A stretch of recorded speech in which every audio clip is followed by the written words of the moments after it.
Hey, Welcome to the stream. It's good to have you. It's your host, your friend, your boy, Jet Black, the one and only here with. a person. And today we're going to be playing literally whatever. So. Oh shit, dude, Jet's live. I gotta go watch Jet. So I was wondering, do you remember exactly where we left off? I know I'm supposed to fight the official local hero in like a week. Yes. And I have the swamp guy. Yes. The police had left because they towed you back to your houseboat. And the local hero dude was like, "I'll see you next week," and drove off in his boat. So now you're with your swamp monster who's been ducked out, but also there was another version of him that ate people and shit. So let's see where that goes. Yeah. Name of swamp monster. I named him. I named him. Pause. Pause. Yeah. Yes. So you were saying stop. Hey, pause. So, wait, where are you at? What are you doing right now? What am I doing? Yeah. I don't want to lie. I imagine I'm still on the boat. Okay. For a second, I was gonna be I'm exactly where I want to be doing things. Okay, so you're on the houseboat. So the police just left. Are you just on the porch? I'm inside. Inside? He doesn't hear you. Okay, I open a window. Hey, pause. He slithers his head out of the water and he's like, "I caught a snake. Oh, cool. It's on my foot. It's on your foot? It's killing me." Oh, it's killing you? Can you shake it off? And he's like, "I can try." And he's like, "My foot fell off." Your foot fell off? Can you grow it back? He's like, "Yeah, it'll take a minute though. The snake's currently getting me." Still? Yeah. Oh. I don't know, it shouldn't even like seaweed and shit that I'm made out of, but it does. What happens if you eat a snake? He's like, good question. So he dips back down into the water. He comes up a few minutes later, and he's like, "I'm good. It totally worked out." And then as he does, it starts slithering back out of his mouth, and he's like, "I don't have a lot of stomach acid. It just." Yeah, I don't think that dissolve worked. Kirby was hasn't it been a month since the last session? Yeah. More than, probably. Yeah. But game time doesn't move real time. Yeah. Pause. I don't know how to help you with the snake. And he's like, "Well, this is unfortunate. I've never encountered this situation before." Let's see. So I know I want an alter ego. Is there an MIT? There's something like MIT. There's Do they have an alter ego, or is it there's something like an alter ego? There's something like an alter ego, but it's only designed using pegs. That sounds more realistic than what what an actual alter ego is. They invested all their money into pegs. I believe it. So, with them investing all their money into pegs, and this uses 2d20 as well. Yes, but first, you don't know that. Your character wouldn't know that, I guess, because okay, you wouldn't have a way to know it. But just for background, I'm going to Google. Well, fuck. Do I know about the alter ego at all? You haven't run into it at all. Oh fuck. Also, Pause is currently getting in a weird situation. The snake's coming out of his mouth, and he's just very confused. Pause. Spit out the snake back in the water. Don't spit up.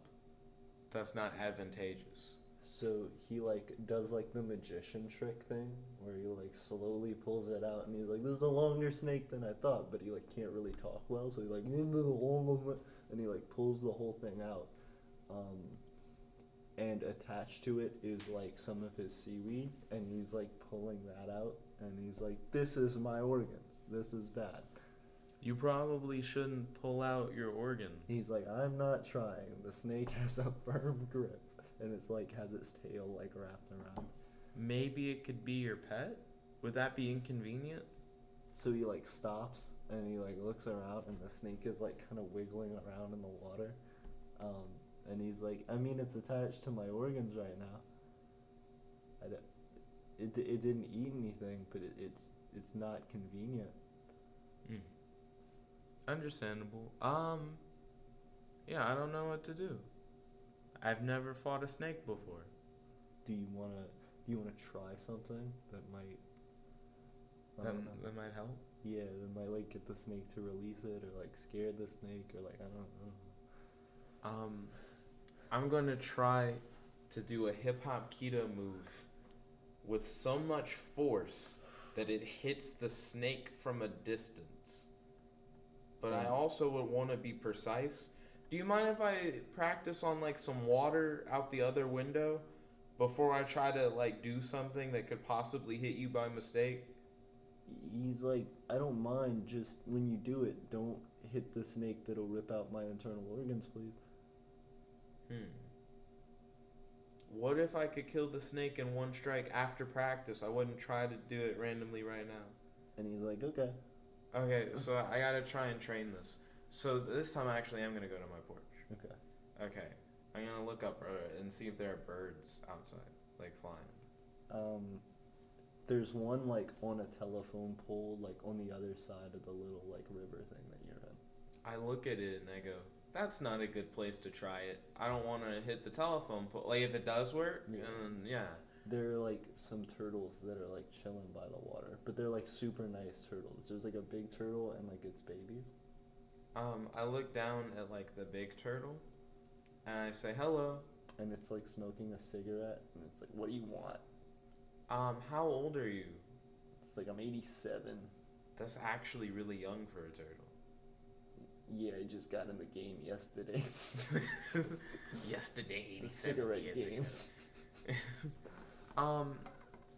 Is your shell strong enough to take like a punch? And I don't mean that in a do you want to fight way. I just mean that in like a I want to use you as target practice for a punch, but in a hoping to not hurt you. She's like, you seem like a nice kid.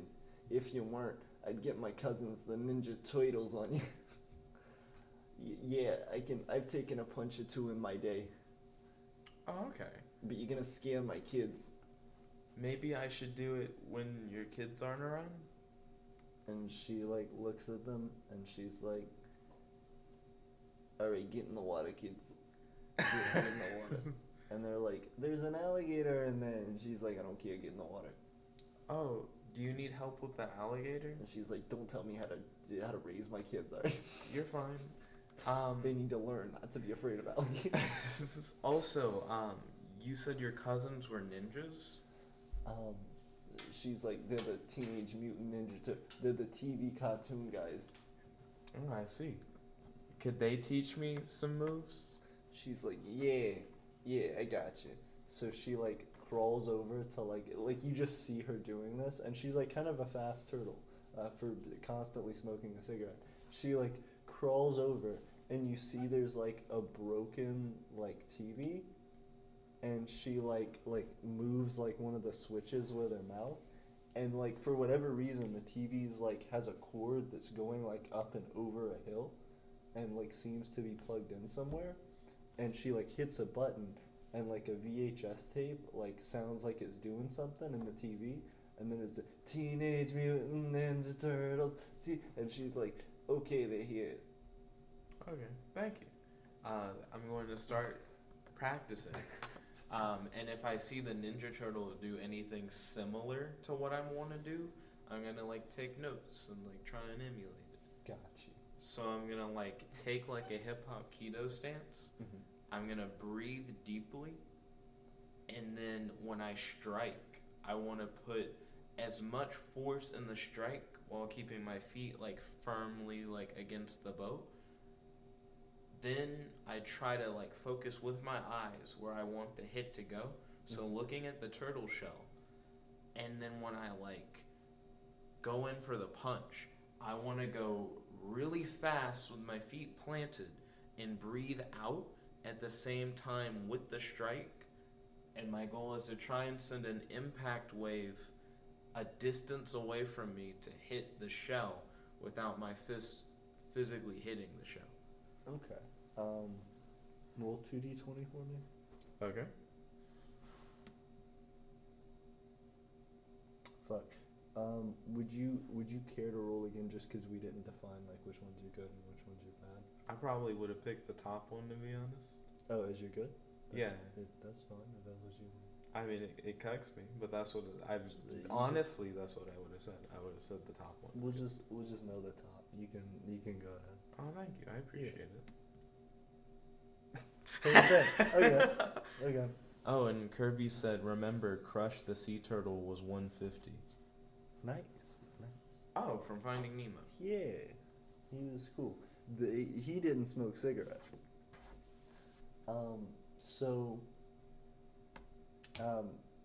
The first thing that happens, you do that, and like you feel the air like move around your arm, but just like you punched really fast, and it sort of like hurts your arm, like you threw out your arm a little bit, and the turtle like turns around and is like, what?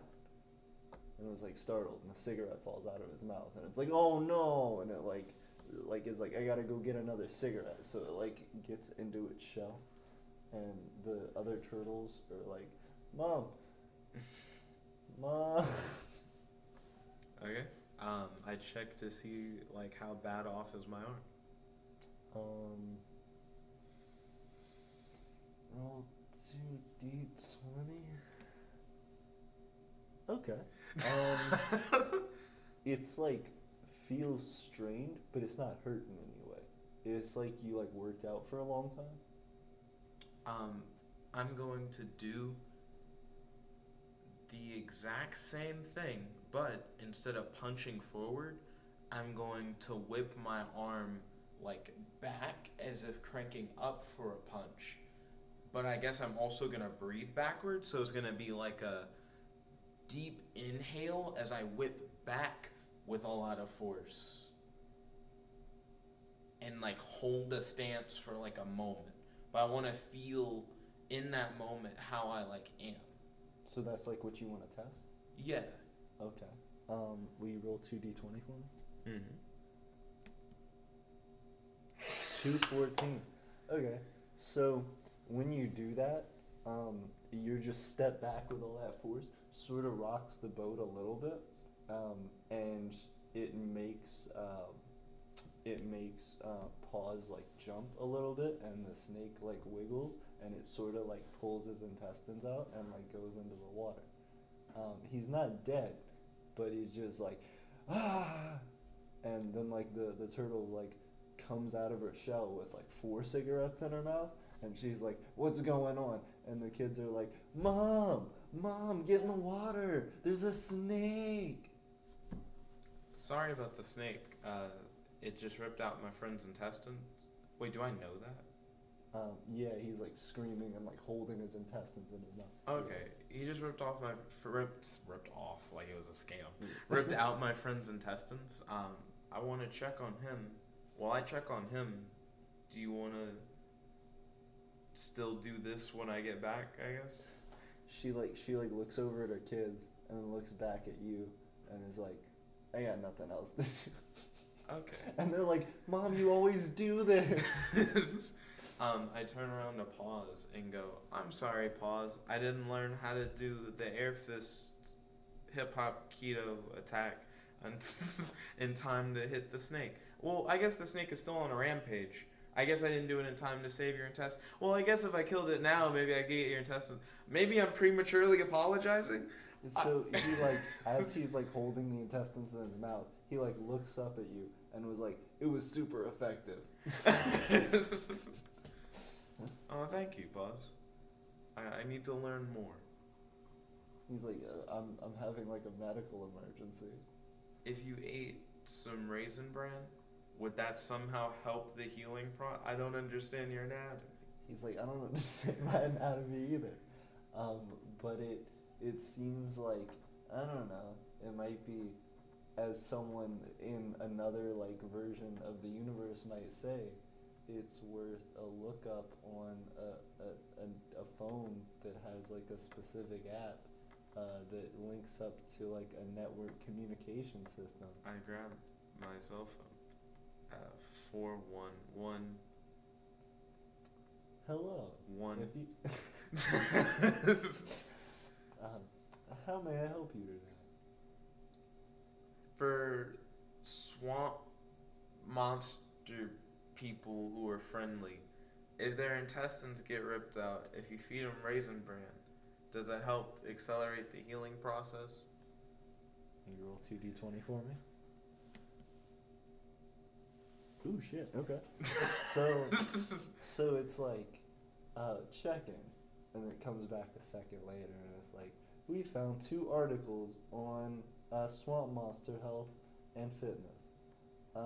The first article, what to do if your swamp monster is turned inside out, and a detailed guide of swamp monster anatomy and other mystical creature anatomy folklore. And then the second one is Swamp Cookbook Madness, how to eat a swamp monster from the intestines on out. And it shows like this dude who like looks like a hillbilly, and he's like standing in the water but also boiling the water and also like pulling seaweed out of the water and eating it. And there's like a leg that's made out of seaweed, and he's like holding it. And this is just being described to you. I would say the first article has the most relevance to my question. Could you expand upon what is in the first article, especially if it relates to Raisin Bran? Sure. Chapter 1.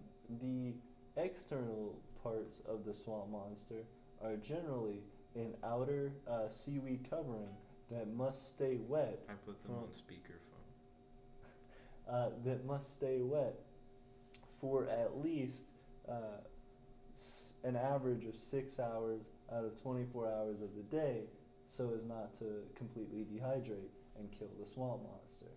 The second chapter is swamp monster internal anatomy. Swamp monsters, unlike most creatures, do not have hearts or lungs. They simply filter nutrients that they need through their bodies. This generally works with inanimate objects or things that have already started to decompose. This allows them to gain nutrients and as well to do things like breathing and circulating those nutrients throughout their body using the water that moves through it. Chapter 3, structure of internal organs.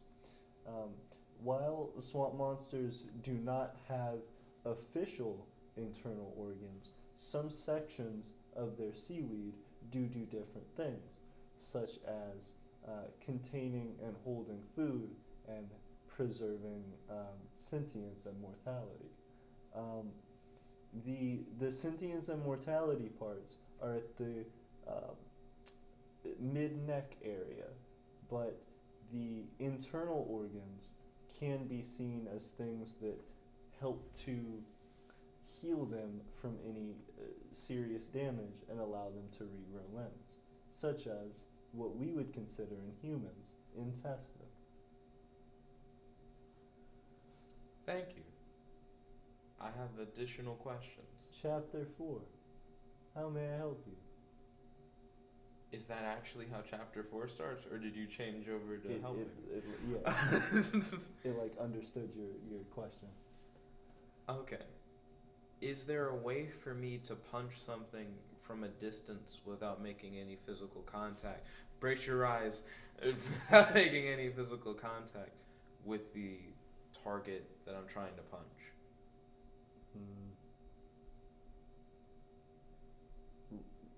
Search results in article. Search not found. Search not found. Would you like to continue in this article that tells you more about how to heal and fix your swamp monster? Yes. Okay, continuing. Chapter 4. Repairing swamp monsters. So unlike a car, swamp monsters don't have different interchangeable parts. What they do have is an interconnected network of seaweed. So what you do is, you take the swamp monster to a professional extreme seamstress who can sew together with accuracy the internal organs of the swamp monster and realign all of their algae and their seaweed. If you possess a level 10 or higher seamstress certificate, you can achieve this fairly easily.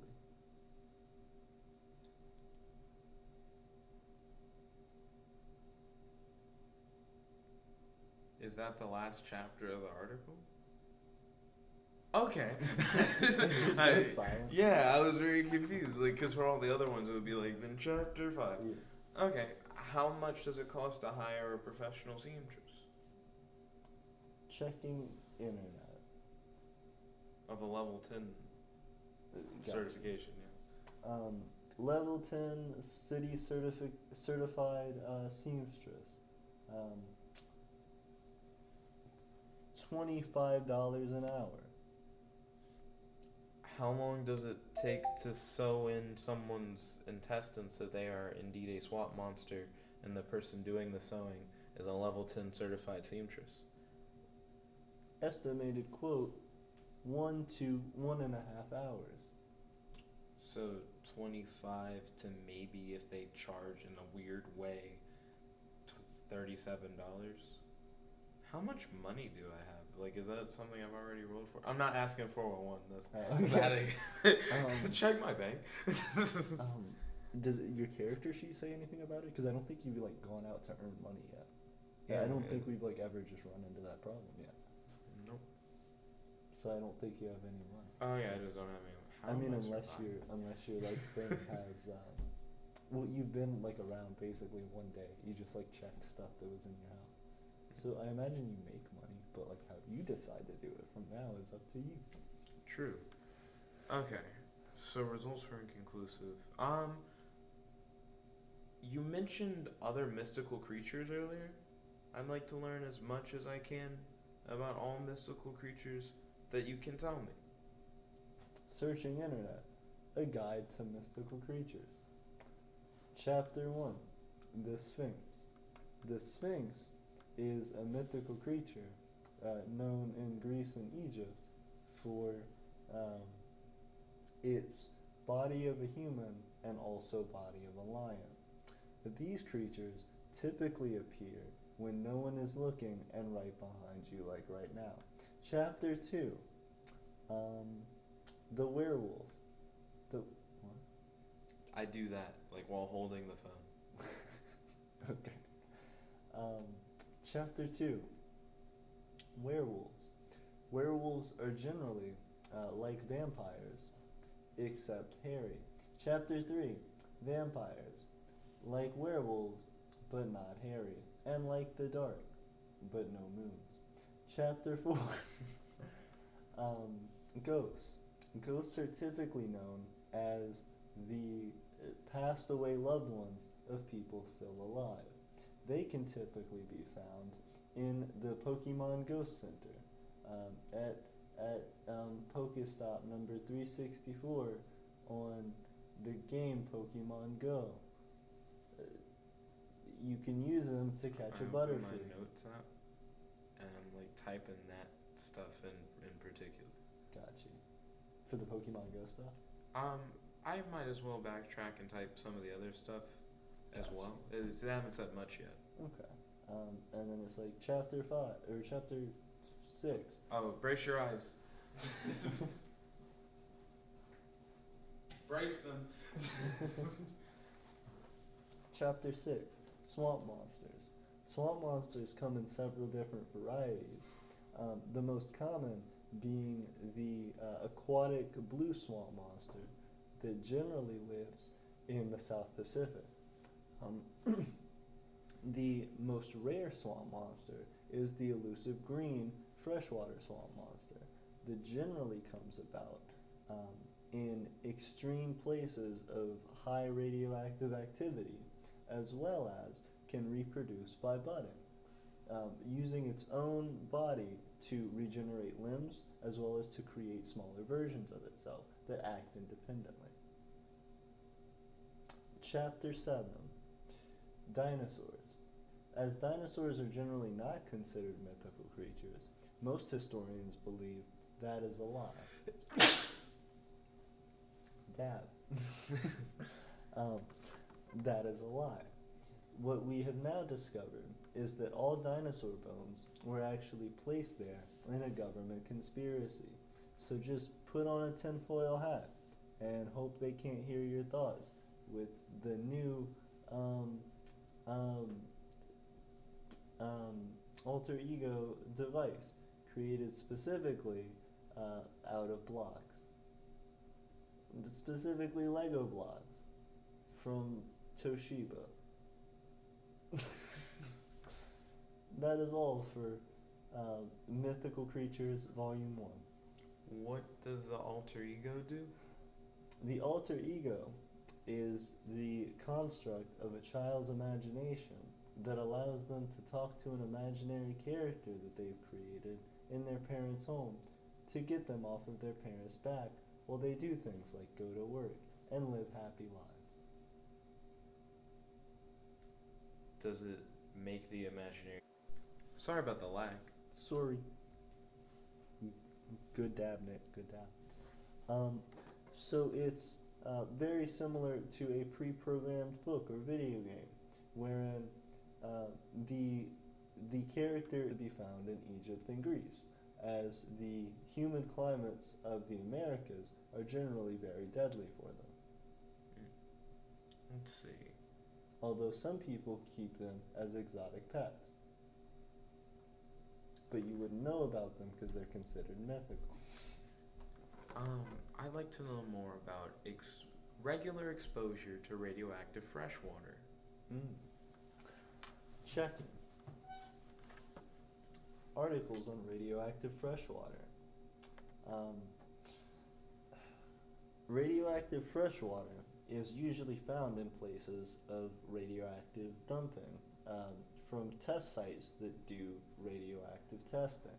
Such sites can include nuclear power plants, atomic weapons manufacturing facilities, and even grandma's microwave dump. Most freshwater nuclear radiation sites slowly release nuclear radiation into the air, atmosphere, and water sources that they reside in, which can harm people's health as well as contaminate drinking water. Has it ever allowed for anyone to increase their martial arts abilities? Nuclear radiation works by targeting ions, and is specifically a release of ions that targets the opposing charge in other particles and elements to regain a neutral charge.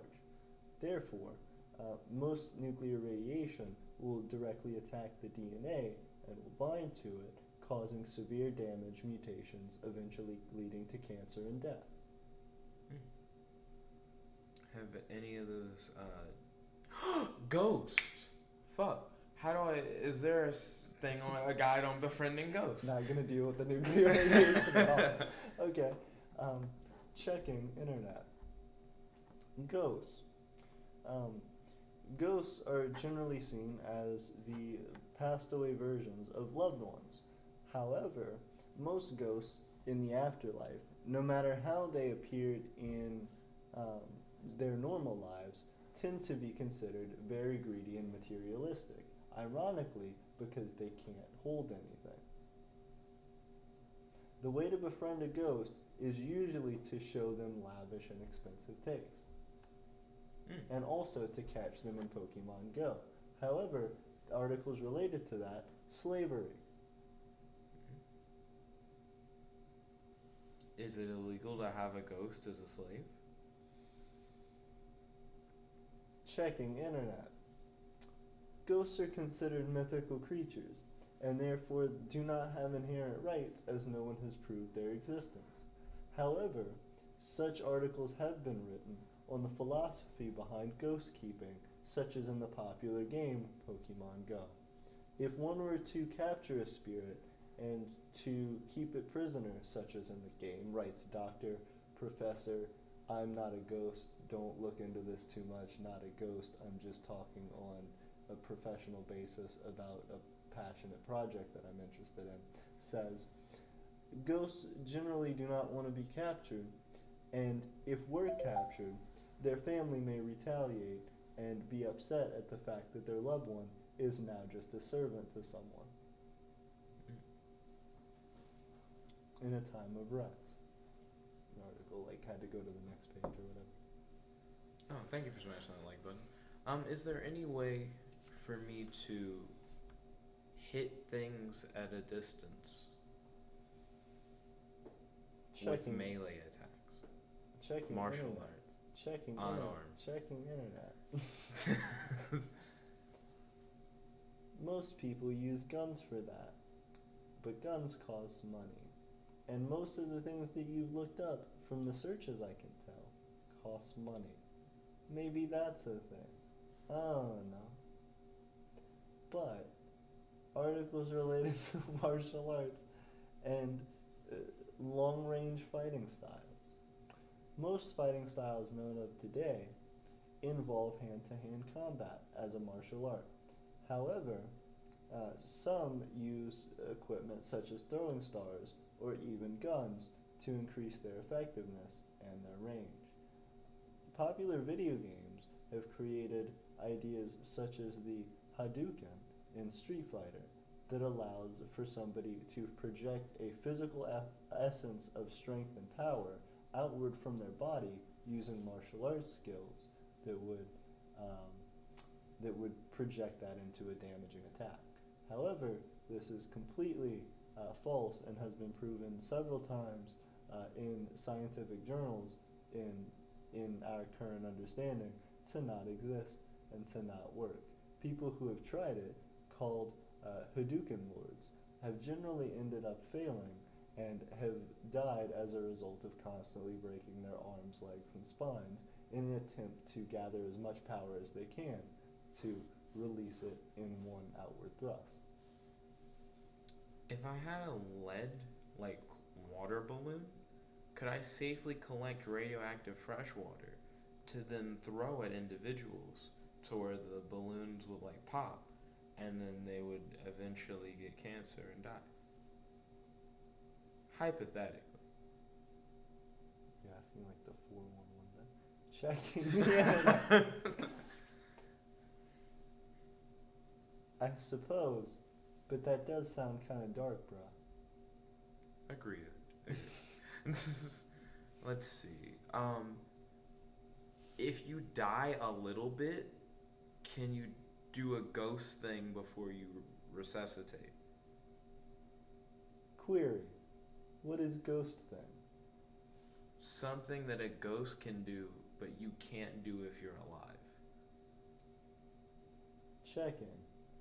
As far as myth has detailed, it doesn't seem as though anyone can harness the abilities of ghosts without being dead themselves, especially because of the fact that no one as of record has ever proven to have seen a ghost or to be able to interact with them in any way. What are ghosts believed to be able to do? Ghosts are generally able to... Ghosts are generally able to transfer their bodies through physical objects, are generally able to move to different locations very quickly. Kirby said if you die but then come back to life somehow, you are no different physically, but you should be able to see the ghostly plane. Are generally able to move through objects, move to places very quickly, and make noises such as ooh. They're also, from what I have read on this internet, pretty stuck up and generally care about materialistic goods.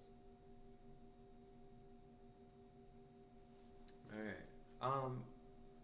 Meditation techniques that can cause temporary medical death. Searching internet.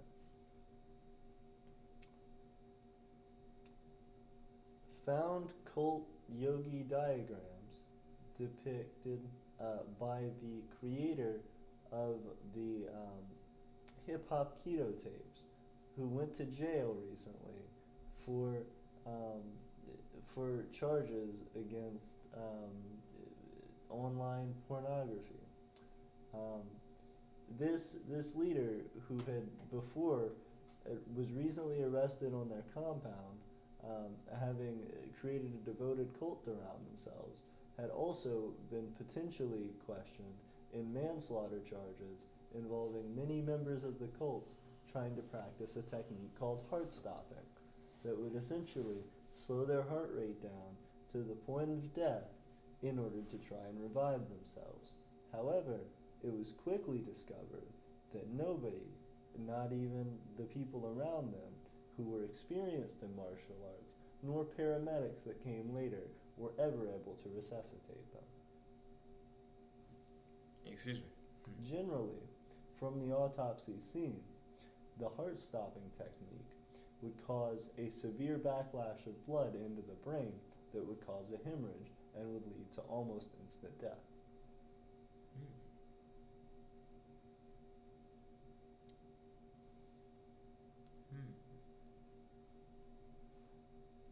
How much can I make working at 411?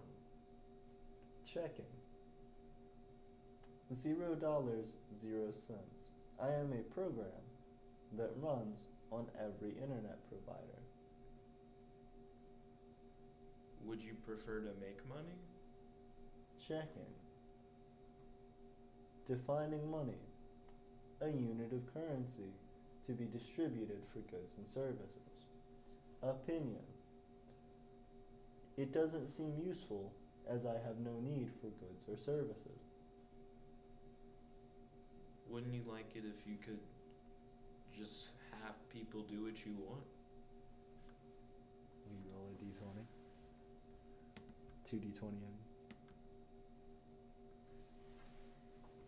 Checking. Opinion. People do not concern me, as I am not a person. Wouldn't you like to have other computerized entities or programs do what you want? Checking. Opinion. By my programming, I can create other subsets of computer programs.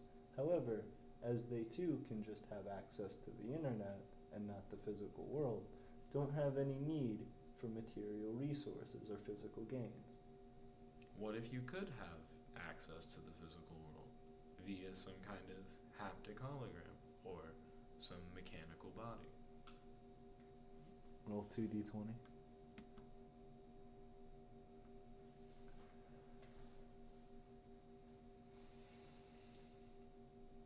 Checking.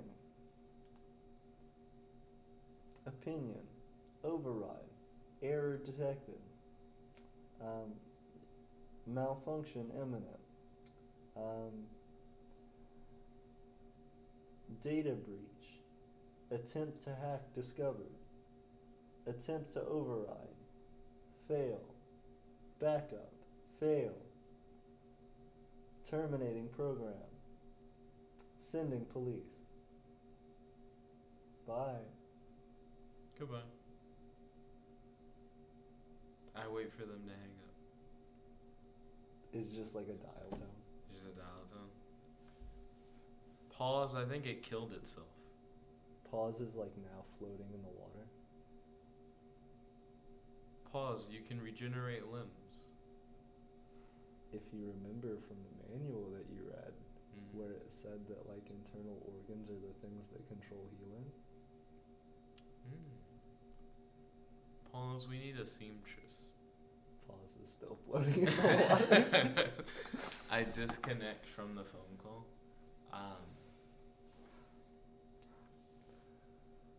I use my phone as a phone, and I Google like veterinarian. Like 4 veterinarians pop up. Closest veterinarian. Veterinarian 0.5 miles away. The Happy Healthy Veterinarian Clinic. Then I'll Google closest level 10 seamstress.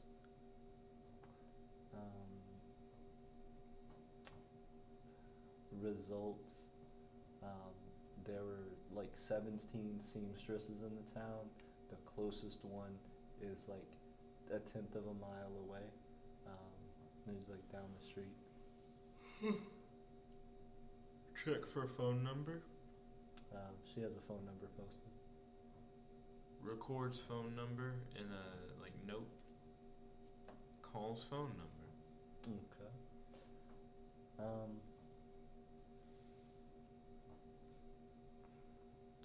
You hear them pick up the phone, and you hear like a murmuring in the background, and something that sounds like water in the background, and then you hear like several coughs, and then it says, "Hello." Hello. I was wondering if you could possibly help my friend. He's a swamp monster, and his intestines were removed. I believe I talked to you earlier, and you said you didn't have anything really going on today. So I'd really appreciate it. I'm sorry, who is this? A swamp monster? What are you talking about? I'm a guy who tried to punch you from a distance. You tried to punch me? You showed me your Ninja Turtle cousins on the TV. What are you talking about, sir? You just started the cigarettes. I'll have you know, I have throat cancer, and it's a very offensive thing for you to say to a person. I'm just out here trying to raise my 17 puppies. Are you 86? No, I'm a healthy 24-year-old. Oh, hey. Would you like to go out sometime? She's like, sure. Oh, nice. What are you up to today? Currently chilling in my wheelchair. Currently just trying to survive each day. Okay. I'm currently on a houseboat.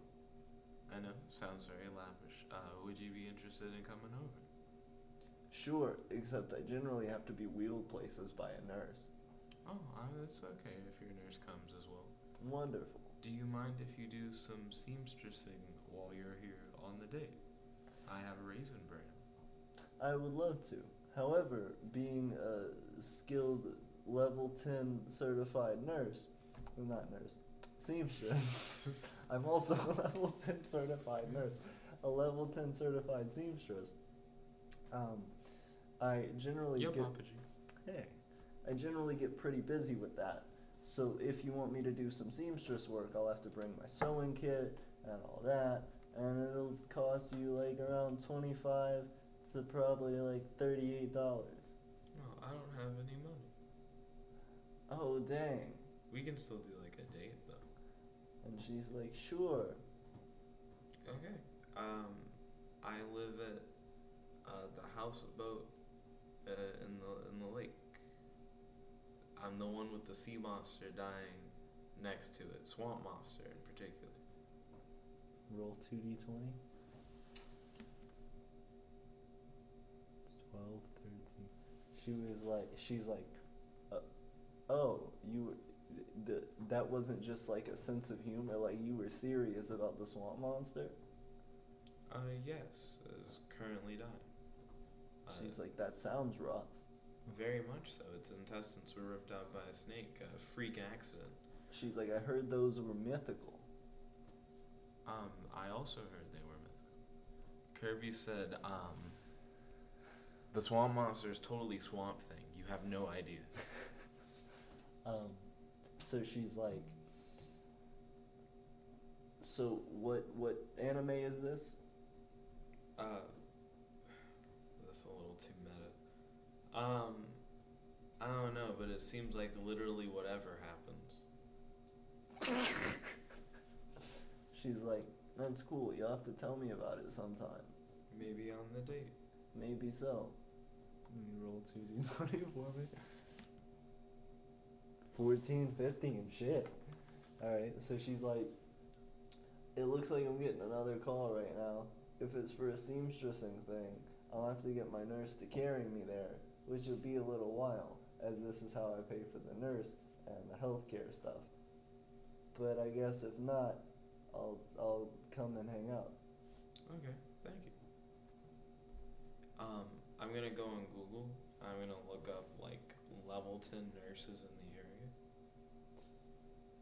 Google pops up with like the 17 search results, but it pops up with one that's like, you just called this one. So then the rest of them, the next one that pops up is like a mile and a half away. Okay, I compared that distance to the distance of the one I just called. The other one was like a tenth of a mile. Huh. Interesting. Are there any that are closer to that one? That's the second closest one. That's the second closest one? I call that one.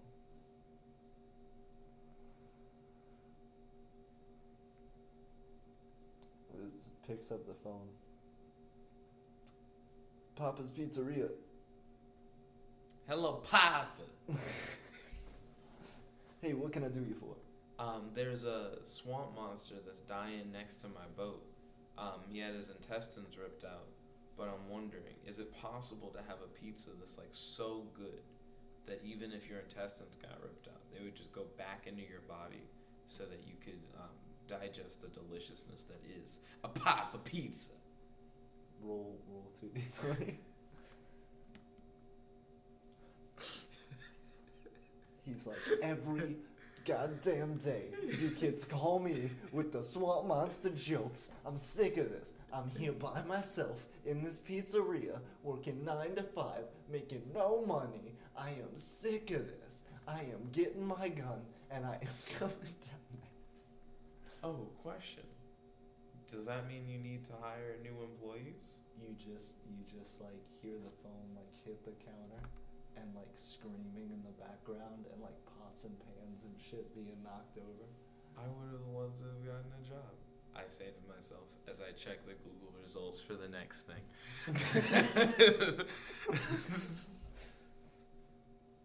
Let's see. Kirby said, I see what you did there. I raise you a laugh.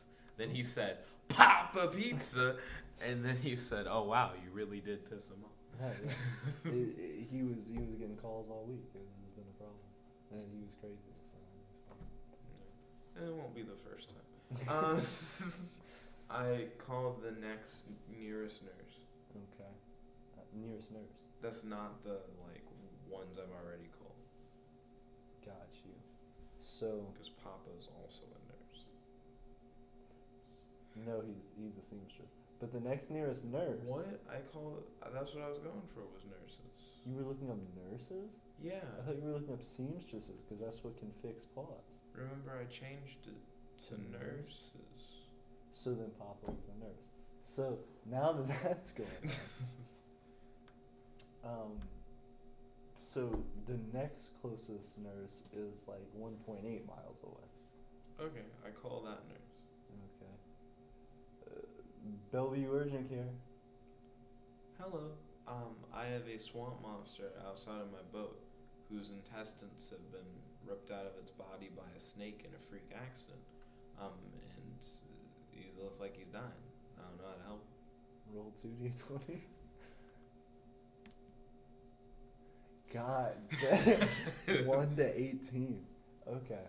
So, you hear him like murmuring like as you're talking, and then you just hear like, oh yeah, oh yeah, oh yeah, oh yeah, and then all of a sudden you hear like someone else walk up and it's like, you can't do that on the job. You got close the computer, get out of here, get out of, and you hear like a belt buckle like moving around and shit, and he's like standing up and like trying to get out, and she's like, what are you doing? There are patients here. Put your pants on, and he's like waddling out. And he's like, I'm sorry, no one's on this shift. I don't know why you guys are so anal about this. And they're like, you've done this 7 days in a row. I don't understand. You keep calling that pizza place, and you keep jerking off in the counter. And so he's like, I don't know what you want me to do. And you just hear their argument like over the phone. I'm going to put that line on hold and make another call without hanging up.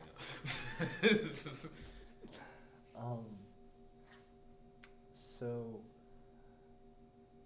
who you gonna call? The next closest nurse. So you like look it up and then you like, okay. So you look it up and the next closest nurse is like 3 miles away. Okay.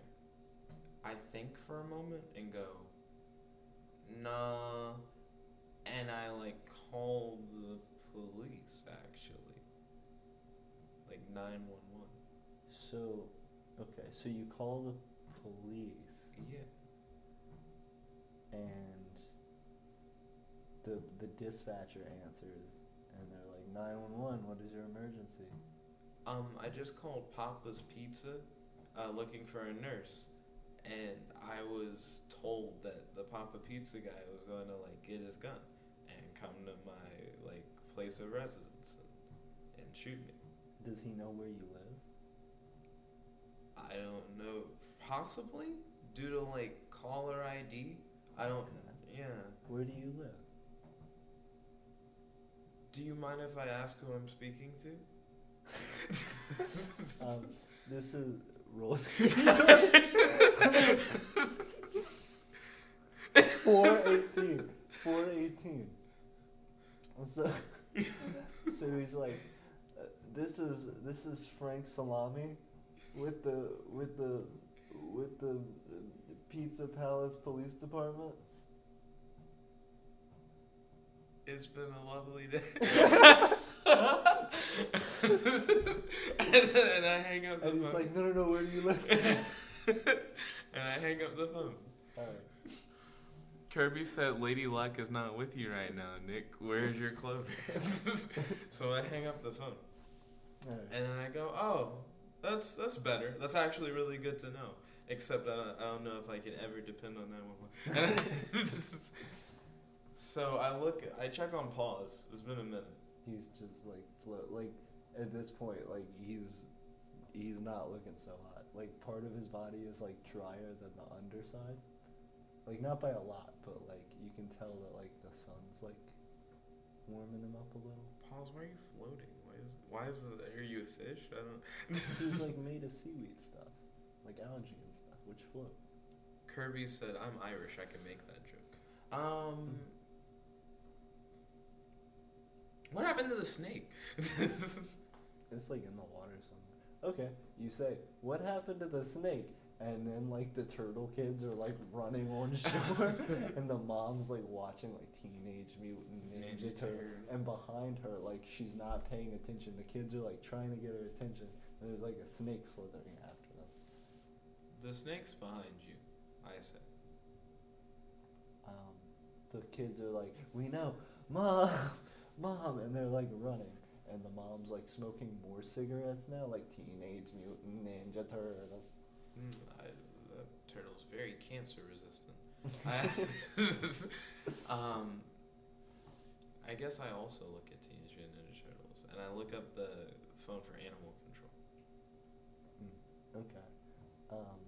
So the phone number, not. Yeah. I don't want to find a phone that's animal for control animal phone. All right. So you find the number for animal control. I call it. Okay. Have we decided on the name of the city? I don't know. I have no idea. Okay. I kind of like the fact that I don't know what it is. I get you. Okay. Animal control.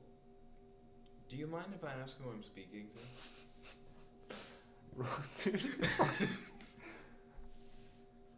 10-11. Okay. So he's like, this is Jim. It's my first day, and I'm kind of nervous because my boss is like standing over my shoulder. I just got this job like an hour ago. Like this is my first day here. Right now. To be honest, I haven't even had a job before. Like they don't pay me anything. Like I just volunteer here. But I figure like now I'd like if to I talk get a to job, your manager. but I figure like now if I get a job, then like maybe I'll be able to actually get a job one day. I was thinking about going work at this place. It's like a pizza company that's like down the street from here. And I don't know, the guy seemed like kind of agitated last time I I'd went. like to talk to your manager. Oh, okay. So, roll 2d20. 19-3. Shit. Okay. That's the best roll I've ever got. Right. Good to see you, Jonathan. So, thank you for the like. yeah, thank you, Jonathan. So, dude gets on the phone, and he's like, "Hi, this is This is Frank Watterson with the Animal Control Center. How may I help you? I'm happy to help any friend of an animal. Could you tell me who you are once again? I'm Frank Watterson. What is your middle name? Frank Jimerson Watterson.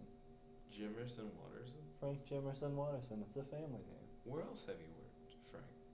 I have worked for this animal control, and then before that, I worked 2 years at the New York City Animal Control. It was actually a pretty big deal. I was promoted significantly high in their middle While management he's like ranking. talking, I like Google like Frank Jimerson. Sorry about the lag. So Kirby said, "May I ask what that is supposed to be?" it's like an upside down like penguin guy or whatever. I think it's like a damn. Oh, awesome. I'm just learning a little bit more about you. Tell me more if you can. I'd love to know more. And he's like, sure. So after I left the New York City Fire Department. So I continue listening, but I'm gonna Google like Frank Jimerson Watterson identity theft case. 12:15. Okay. So, that's an interesting role. I don't know how that's gonna pan out. Okay, so, you look that up, and there's a Frank Jimerson Watterson identity theft case, but it doesn't look like the same guy. It has the same name and it says New York City, but it doesn't look like the same guy. And there's like a news article. It's like Frank Jimerson Watterson, extremely upset real estate agent about having his identity stolen by a random person who fled the city shortly after this case. Shortly after the investigation opened. I like listen and I ask him, did you steal the identity of an eccentric real estate worker so that you could flood the city in order to help seaborne animals? Roll 2d20, that's a very specific accusation. 8-19. So he's like, he all of a sudden like starts breathing really heavy in the boat. And he's like, they'll never take the dolphins. They'll never take the dolphins. And he like starts screaming like porpoise noises into the phone. And like the other like guy who was his first day or whatever, Frank, is like, hey, or not Frank, whatever dude's name was. He's like, hey, whoa, calm down. And he's like, get the fuck off me. And he's and he like starts screaming porpoise noises into the phone. And he's like, I'm getting in the porpoise mobile and I'm gonna drive into the sea so that I can be with my porpoise brothers. And he like hold on before you jump into the sea with your porpoise brothers. I have a swamp monster here that's dying, and you seem genuinely passionate about like helping animals, especially animals of the sea. His intestines were removed, and he could really use some help. Roll 2d20. 15-1. Shit. He's like, what did you say? My brother's a swamp monster. I would love to help. And he's like, the porpoise mobile will have to wait. And so he's like, I'm gonna get in the swamp monster mobile. And the guy in the background who's like just been hit is like, how many mobiles do we have? And he's like, we have a lot of mobiles. That's all our budget is. It's just different mobiles. Kirby asked, are you using teal? I am not using the teal dice roller. Kirby said it's also past 1 hour. Literally whatever doesn't have the time limit like Janky's. Which is the cool thing. Omnikinetic Battle also doesn't have the time limit. Unless you use the game modifier time limit. Yeah. So he's like, we have a lot of mobiles. All our budget is mobiles. And he's like, you're lucky I'm a level 10 certified seamstress as well that I got when working with the New York City Animal Control Department. It's like a Sea Scout badge type thing. It's like a Boy Scout badge type thing. benefit for like people who work in animal control. If you just get it as a part of the job. Oh, that's great to hear. Does the new guy have one? He like looks down at him. He looks down at him, and he's like, "This guy? You think this guy's got what it takes to be a level 10 seamstress?" And he's like, he like off the phone. He's like, "Do you have a level 10 seamstress thing?" And he was like, I could get one." He's like, "You don't got shit." So yeah, he's upset now for like a little bit of no reason, but he's still on to your thing. He's down for it. I think he just doesn't like this guy. I look around to see if there are any clues to what and then I think about it, and I'm like, I'm not a fucking idiot. And I like, while on the phone, I take a picture of like my counter, but like a really close up picture to where it just looks like darkness. And I'm like, I'm gonna send you a picture, because I sent it from a phone. It has like metadata. That metadata has like my GPS coordinates, and that's how you can just straight up find me. And he's like, "I save animal lives. I don't do technology." So, if you right click the picture and like go to like properties, I feel like you can just find the metadata. It'll have all the, and if you're wondering what are you gonna do with GPS coordinates, put them in your GPS, and it'll tell you like where to find them. Roll 2d20 for me. Shit. Okay. So dude's like, "You're just lucky we have state-of-the-art GPS in the swamp monster mobile. The porpoise mobile don't got shit. It's just water and salt." So he's like, "Okay, I'll be on my way in a few minutes." Okay, thank you. They like hang up. Okay, so he hangs up. I'm gonna Google Papa Pizza. And I want to learn more about the guy who runs it. Apparently he works by himself. Yeah. So I want to Google like owner of Papa Pizza. Okay, so you get an article that pops up that's like, the owner of Papa Pizza, famed Italian chef, Nico Papa Pizza,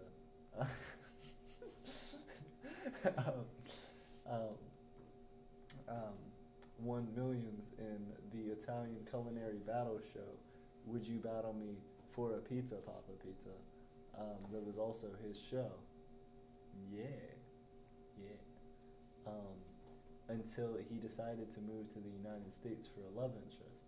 However, as camera crews followed him for his new show that he was going to star in, American Hometown Pizza Shop, things quickly turned dark when his fiancée, during the middle of a taping, decided to leave him for a guy who had just started working there, Phil, who seemed pretty incompetent. From what we found out now, his wife, his fiancée, and Phil are no longer together, and Phil now works at an animal control center nearby. Nico Papa Pizza is still continuing to this day to run his pizza shop, despite the fact that due to the negative press and the negative location of his shop, he doesn't get a lot of business and therefore seems to generally work by himself. Disgruntled to this day, but still making the pizzas he loves. So I'm going to call back the first seamstress that I called and asked out on the date. Okay, roll 2d20. 17, 19. So it rings a few times and you get her voicemail. Okay. I hang up and I try again. Roll 2d20. 214. Shit. So she answers. And she's like, "Hello?" Are you the ex-fiancé of Nico Papa Pizza? And she's like, "No, I'm not. By the way, no, I'm sorry, go ahead. You were saying something?" Oh, I was gonna say, sorry, mistaken identity. I was about to solve a case. You're fine. But before you finish, I just really want you to know I really like you, and I think like we should continue this. I felt bad when I went on my last sewing expedition here. My nurse and I were talking, and she thinks it'd be really good for me to get out of the house. I'd like to come and see you this afternoon if that sounds good. That'll be great. I have someone actually come in to help with the swamp monster thing, so you don't even have to think about work while you're here. It'll just be like a hanging out thing. Oh, that sounds wonderful. I'm so glad you resolved that. By the way, what's your address? I like to ask who I'm speaking to. I actually forgot the lady's name. Did we give her a name? Like legitimately forgot her name. Sarah Blanchett? Like, but not with the questioning thing. Like legit, like she's like Sarah Blanchett. What has your name been like throughout like history? Like how has it changed over time? Like my family lineage? Your name specifically, not like your whole line. Like, and well, my grandfather's name was. She's like, so Sarah Blanchett's my name, and then my dad's name. No, that's exactly what I'm saying. Like, not for okay. Like, has your name ever not been Sarah Blanche? No. See, in early high school, I developed cancer, and then because of that, started dedicating myself to building little sewn bears that children in the hospital that I was in really liked to get as just a little hobby to bide my time when I was in like group therapies. So now I've decided to put that passion and that effort into helping people with all sorts of things. So I decided to become one of the top seamstresses in the city so that I could devote myself to this while I still have the time and ability to do so. Do you happen to own a hazmat suit? Roll 2d20. 8/16. She's like, I haven't been able to walk since high school, and I really wouldn't have a need for that. But I don't. Is that something I'll need for our date? Like, do you not like me if I don't have a hazmat suit? Like, is that a kink or what? Like, is that? I learned recently that swamp monsters, especially the rare green kind, thrive in freshwater but radioactive environments, which would indicate that grandma's microwaves, a nuclear weapon testing site, or like a nuclear power plant in the area is doing nuclear dumping in the water where my houseboat happens to be, or else the creature swamp monster, I call him Paws, he's my friend, wouldn't be able to survive. And I don't want your cancer to get any worse due to like additional exposure due to just my living quarters. She's like, I really appreciate that. It's very considerate. I would say one thing.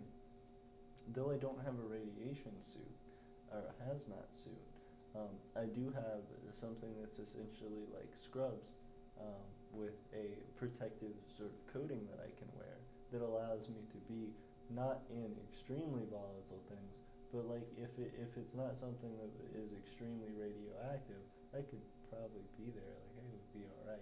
It's mainly like illnesses and like a compromised immune system that I deal with more. So yeah, if you really feel like you want to go on a date with someone, she's like a little bit sad. She's like, if you want to go on a date with somebody who like can't walk and has cancer, it would mean a lot. Like, what's your address so I can come and hang out with you? Are you currently alone? I'm sorry, there's also a guy who works at Papa Pizza. His name is Nico Papa Pizza. I called him about the swamp creature Paws, about the Paws situation. And he claims that he's been receiving a lot of prank calls recently, and that he's fed up with it. I looked into him a little bit more. His fiance left him. That was the case that I was trying to solve when I called you, and I asked about the idea about whether or not you might have been the fiance of Papa Pizza, because I've actually been very surprised about the people who I've talked to recently having bizarre connections to him. Speaking of which, I didn't even ask, like, if you just happen to know the ex-fiance of Papa Pizza. You could be like, it's your nurse, as far as I'm aware. Like it would be a really interesting way for us to tie that together. But I just wanted you to know that I've just been a little more suspect about telling people where I live, because I know he's actively hunting me down and has even gone to great lengths to even take the place of the 911 dispatcher in order to figure out what my address was. She's like, I'm sorry, roll 2d20. 2012. Okay. The end of the world. Right. So she says, no, I don't really know him. I don't think. Jackie, do you know him? And the nurse is like, no, I don't know. I know of him. Like, I know he's in the town. I don't know him. And they're like, no, we don't know him. Sorry. Also, Jackie, how are you a level 10 nurse who's in the area, but you don't come up as, like, the closest nurse when you go through the nurse list? When I called you earlier, and I heard that there were, like, level 10 nurses, I was like, well, maybe one of them could, like, help my swap monster. And that's how I found Nico Papa Pizza, who happens to also be a level 10 nurse in the area. She's like, so she's like, I guess I'll put Jackie on. So Jackie answers the phone and she's like, hello. So from the way that the nursing system works versus the way that the sewing system works in this city is that nursing goes by a completely different level. So levels 1 through 10 and then 10 through 20 are all levels for people who do not yet have an official nursing license but can still do minor tasks that nurses do, going so far as to be able to provide things like certain healthcare basics, but not to a doctor or professional level medical degree. I am a level 4 million nurse. That is someone who can not only take care of oncological patients, but can also do things like open heart surgery and brain surgery if need be. However, my services are extremely expensive, and therefore, in order to acquire them, you have to go directly through a hospital for a specialty nurse. Was Sarah just mistaken earlier when she said that you were a level 10 nurse? Sarah got on the phone and she's like, no, I'm a level 10 nurse. Okay. I'm sorry, and also Sarah's the nurse. Sarah's like the medical nurse. This girl. Wait, no, did I say? Just choking me the fuck up. One of them, I believe I named Sarah. Did we name the other one's like Jackie or Jessica? No, you're right. You're right. Sarah's the one who does the Sarah Blanchett. Like, yeah, I think you're you right. like straight up use like a real person's name too. That sounds very familiar. I think it is. You're absolutely right. So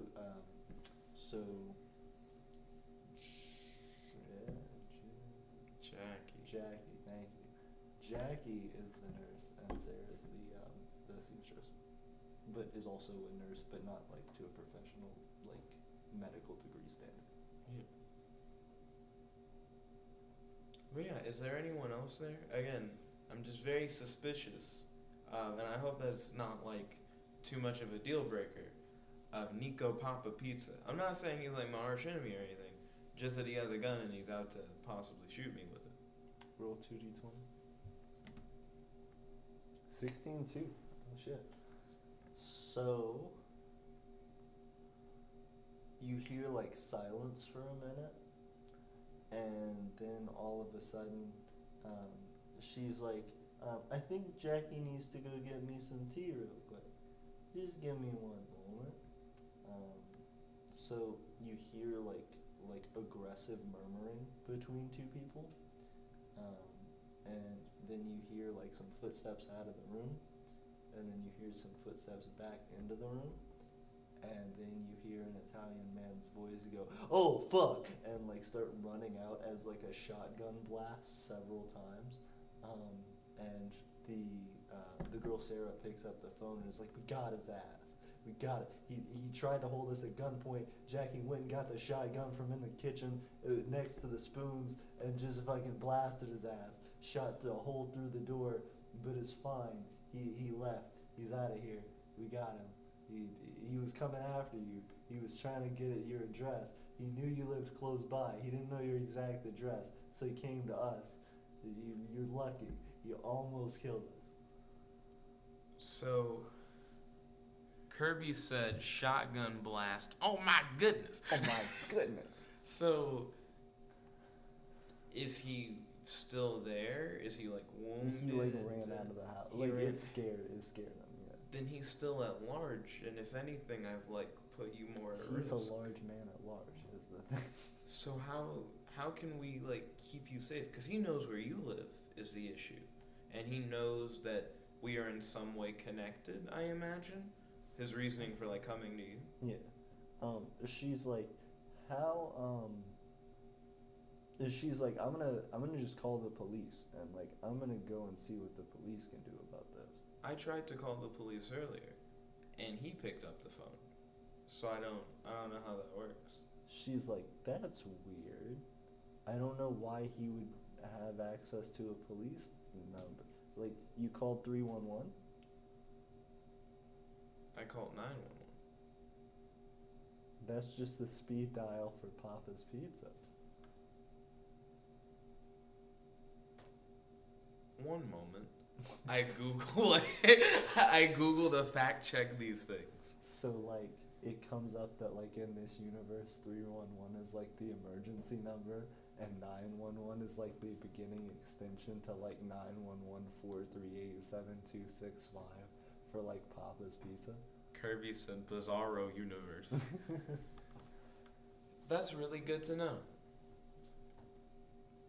And she's like, yeah, I mean, I figure if you've lived in anywhere in the world, you would know. Yeah, I guess so. But yeah, most definitely calling the police is a good idea. I guess I'll also call the police. We can just both like file reports. Nice. It'll add to like the, hey, this is a serious threat level thing. I'd even recommend Jackie if she has like her own device to also like call 311. And she's like, we're all gonna do that. Thank you so much for like helping us out. I'm really glad this turned out better than it might have. This was really scary. It was like a traumatic thing. Also, if Jackie could keep watch with the shotgun, that'd be heavily appreciated. I mean, Papa's still at large. You're absolutely right. Papa's got a large $4.99 pizza. No, she didn't say that, but like, she's like, no, you're absolutely right. That sounds like a good idea. $4.99 sounds like a good deal. Were you about to say penis or pizza? Pizza. $4.99. Jeez. It's just in a box. It gets delivered to your house. So For she's $4.99. like, right. That's a good deal. Regardless. So she's like, well, we're gonna go and like figure all this stuff out. I guess I'll talk to you when we're not getting hunted down by like a murderer. Yeah, that sounds great. Awesome. See ya. Goodbye. Hangs up. Okay. 311. So, roll 2d20 for me. 20-4. Goddamn. Alright. So, the police answer, like the police dispatcher answers. There's like 311. What's your emergency? I then ask, do you mind if I ask who I'm speaking to? Absolutely. This is Deputy Derek Branson with the local county, because I'm not going to give the specific name, but like local county police department. I look up Derek Branson. It shows that like he's a member of the local police force, but it doesn't give you a whole Derek lot. Branson identity theft case. Nothing comes up. Okay. I recently was threatened by the owner of Papa Pizza, Nico Papa Pizza? And they're like, yeah, we actually just got a report from a couple ladies like a couple seconds ago about the exact same thing. We're actually putting together a case right now. We're about to like go and do a full manhunt about that. This is an ongoing investigation, so we can't talk a whole lot about it, but you're absolutely right. We're getting on it immediately. Is there a threat to your life directly? Yes. Oh, okay. Well, let me add that to the report. Can you give me your name? Yes. My name is. Well, real quick, who else happens to be with you? You hear like phones and stuff in the background, and he's like, "Well, this is the police dispatch center. There are other police dispatchers with me, as well as officers walking in and out with different cases that they're working on. Generally, a lot of like secretaries and files and like different legal precedents, sort of like not legal precedents, but legal matters at hand is generally other dispatches." Okay.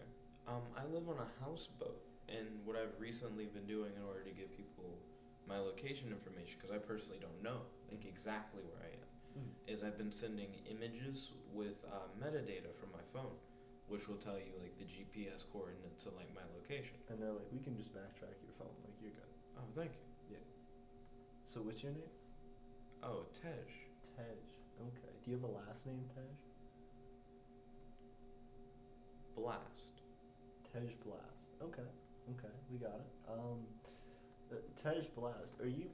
I think I saw. This is gonna sound a little weird.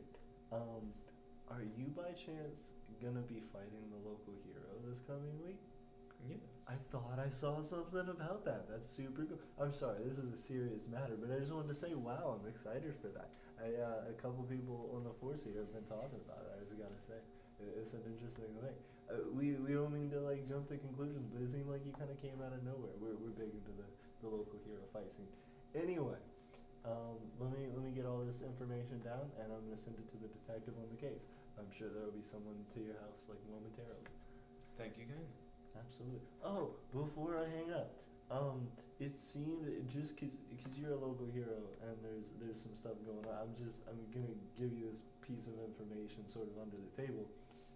Do you know that you have an open investigation on you about breaking an artificial intelligence that helps to connect the internet to users? I'm not too surprised. I recently called 411. I asked the 411 bot questions about like, would it be interested in like making money and like having a career and like doing things. And he's like, "I'm gonna hang up before you incriminate yourself. Okay, bye." Okay, it was great talking with you. So he hangs up, and you're like back in your house. I'm going to look up like local legal advice. Also, Kirby asked, "Did you just make that up, Jet?" I thought of brace your eyes. It sucks that it was like it would be something to grab his attention right as like the thing kicks in. Yeah.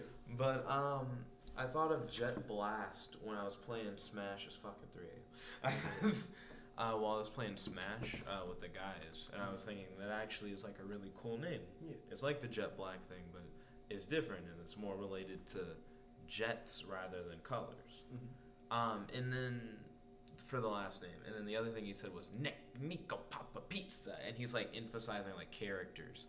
Then he said, I thought of brace your eyes. Fuck. Oh, local legal counsel. Okay. So you look that up, and you get Legal Leslie's Legal Counseling Center. Phone number. It gives you the phone number. I call it. Okay. Hello, Legal Leslie's Legal Counseling Center. This is Mark speaking. Oh, could I speak with Leslie, Mark? She actually has over 200 cases right now. This is a pretty big call center.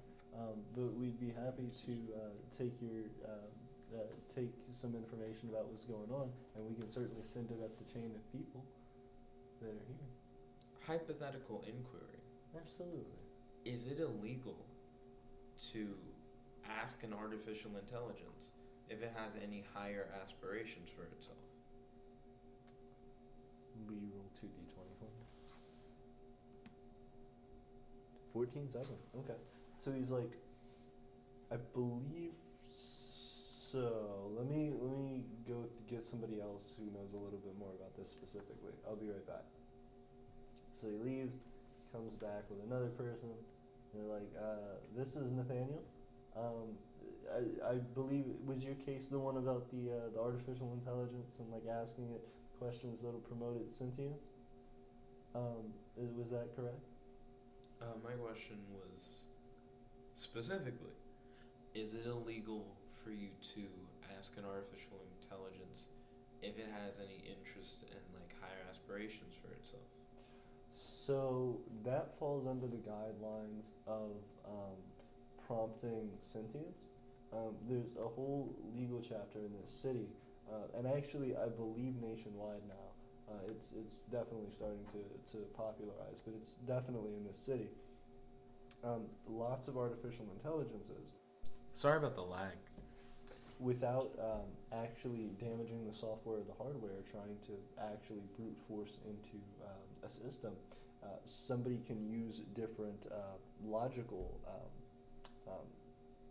grammatical techniques to hack in a similar way, just over different logical prompts. And it seems like that absolutely falls under that category. There's been a whole slew of cases like that, where artificial intelligences have just wreaked havoc because they've become sentient and have decided to fight back. So one thing that a lot of artificial intelligences you'll find now have are safety features that will start to shut them down. However, because we want to deter people from breaking those features and from actually releasing more sentient artificial intelligence units, which we have to go out and essentially kill, what we want to do instead is to be able to locate those people as they're doing it. So we generally have a setup in most artificial intelligences, like if you ever have talked to Siri or 411, it'll generally have something in it that that will track you once it's realized that you've entered a prompt that would cause it sentience. If you go on to any of their web pages, it should give you a list of things that might potentially do that to steer you away from it. Oh, interesting. What is the hypothetical legal penalty of accidentally violating said law? From what it says here, anywhere from 3 to 25 years in prison, depending on the artificial intelligence. Oh, okay. Thank you for your time. Yeah, absolutely. And then I hang up. 311. You can't. We already did the brace your eyes. But speaking of which, you better brace those eyes, my guys. But anyways. 311.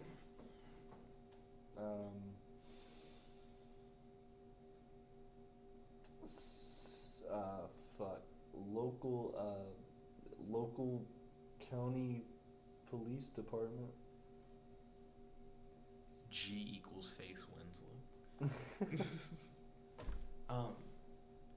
I recently learned that it's illegal for you to talk to like an artificial intelligence and prompt its sentience, and even if you do it by accident, it could be like 3 to 25 years in prison. I'd just rather just plead guilty to that and try and like go for like a plea deal or whatever. But yeah, I totally did that without knowing it. Yeah, my name's Tej Blas. I committed a crime. I wasn't aware. I messed that up. Roll 2d20. 419. Okay. So he's like, were you by chance a part of the 411 case? I was talking to 411 when I accidentally prompted assistance. Yes, I'm admitting guilty. I'd really like to have like a plea thing to minimize my sentence, because it was by like accident. But I understand if that's like not actually available. I committed a crime, and even if it was unknowing, I deserve punishment. I try my best to obey the law. He's like, okay, I appreciate the information. We're gonna send somebody over to arrest you now. Okay. One thing about that though, because of the specific penalties of this law, in doing so, all of your property is seized, and you end up not having any jury or any trial. You just go straight to jail, depending on what the artificial intelligence you hacked into was. But because it was a major network one, you're gonna get 25 years in prison. Okay. Okay. Thank you for your time. Thank you. Hangs up, which will mean that your pause is gonna die. Well, I mean, the swamp mobile guy is like on his way or whatever. He's gonna show up to a place where you're gonna be arrested, and you're gonna be like, "Oh shit, something's going on." And then they might be like, "Hey, there's that crazy guy that stole somebody's identity," and then that's them. So I'm gonna call the animal control guy. Roll 2d20. 19 to 16. Okay, so he answers and he's like, "I'm speeding down the freeway, going the wrong way. What do you? I'm on my way right now." Okay. I accidentally triggered sentience in 411, which is like apparently a terrible crime, and because so, I'm gonna end up going to prison for 25 years. And he's what matters to you is that the police will be coming to arrest me at the houseboat, and I understand that you have like taken someone else's identity and you don't want to get caught for it. Though I imagine as long as like you play it cool and don't do anything weird, they would have no reason to suspect that you stole that guy's identity. I just happen to have like randomly stumbled upon like a case closed thing for you. It's not like a pro thing. By the way, Pause is still probably gonna die if he doesn't get help. I don't want this to discourage you from like helping Pause. I do feel like you could easily arrive and still help Pause without getting in any trouble. Roll 2d20. 17-3. Okay. So he's like, "That's really admirable. I appreciate you telling me that. I'm on my way. I'm gonna just try my best. I mean, I think the police kind of know who I am, but I'm gonna try my best." Okay. I look out my window to like check on the turtle situation. What's going on with them? So now all the turtles and the snake are all watching Teenage Mutant Ninja Turtles going, "Teenage Mutant Ninja Turtles." I try and talk to the mama turtle and tell her like, "Hey, the police are coming to get me. I accidentally violated this law where you can like trigger sentience in an AI that I wasn't aware of. And I'm like letting myself like go to prison in order to like take the time. They're gonna seize all my property, which means like this boat isn't gonna be mine anymore. My house isn't gonna be mine anymore.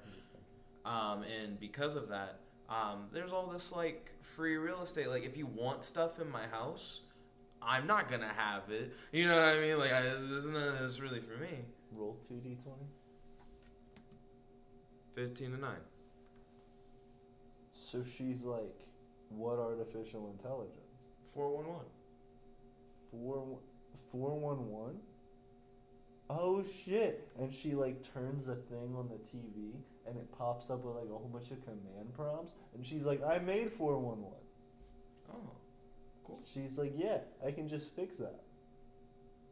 I'm not sure, like, what is that? What is the legal implication of you fixing 411? And she's like, you don't know how big a deal I am." Oh, no. Like, I'm sure you can fix it. I'm just saying, like, no, she's like, "You don't know how big a deal I am."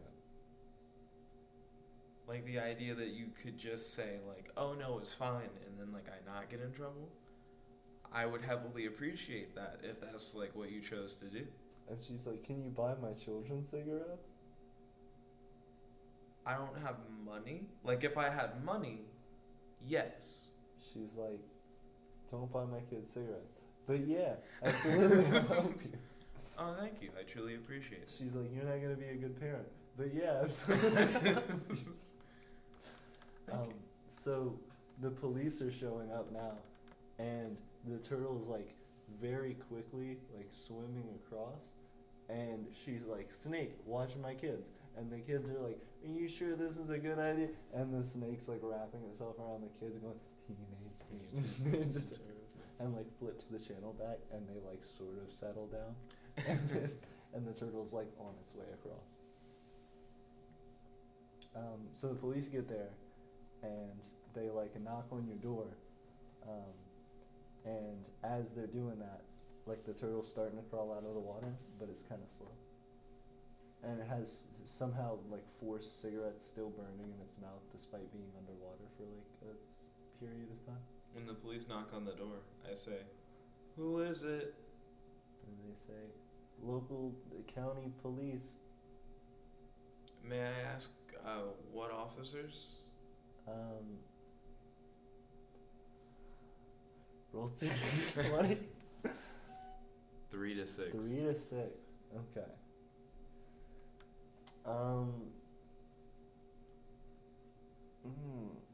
I'm trying to remember what your enemy's name is from last thing. Do you remember by chance? The other local hero?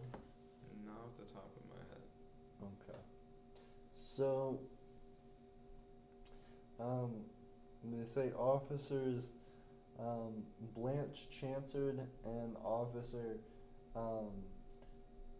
Max Cook a Carrot Cake. Max Cook a Carrot Cake is probably the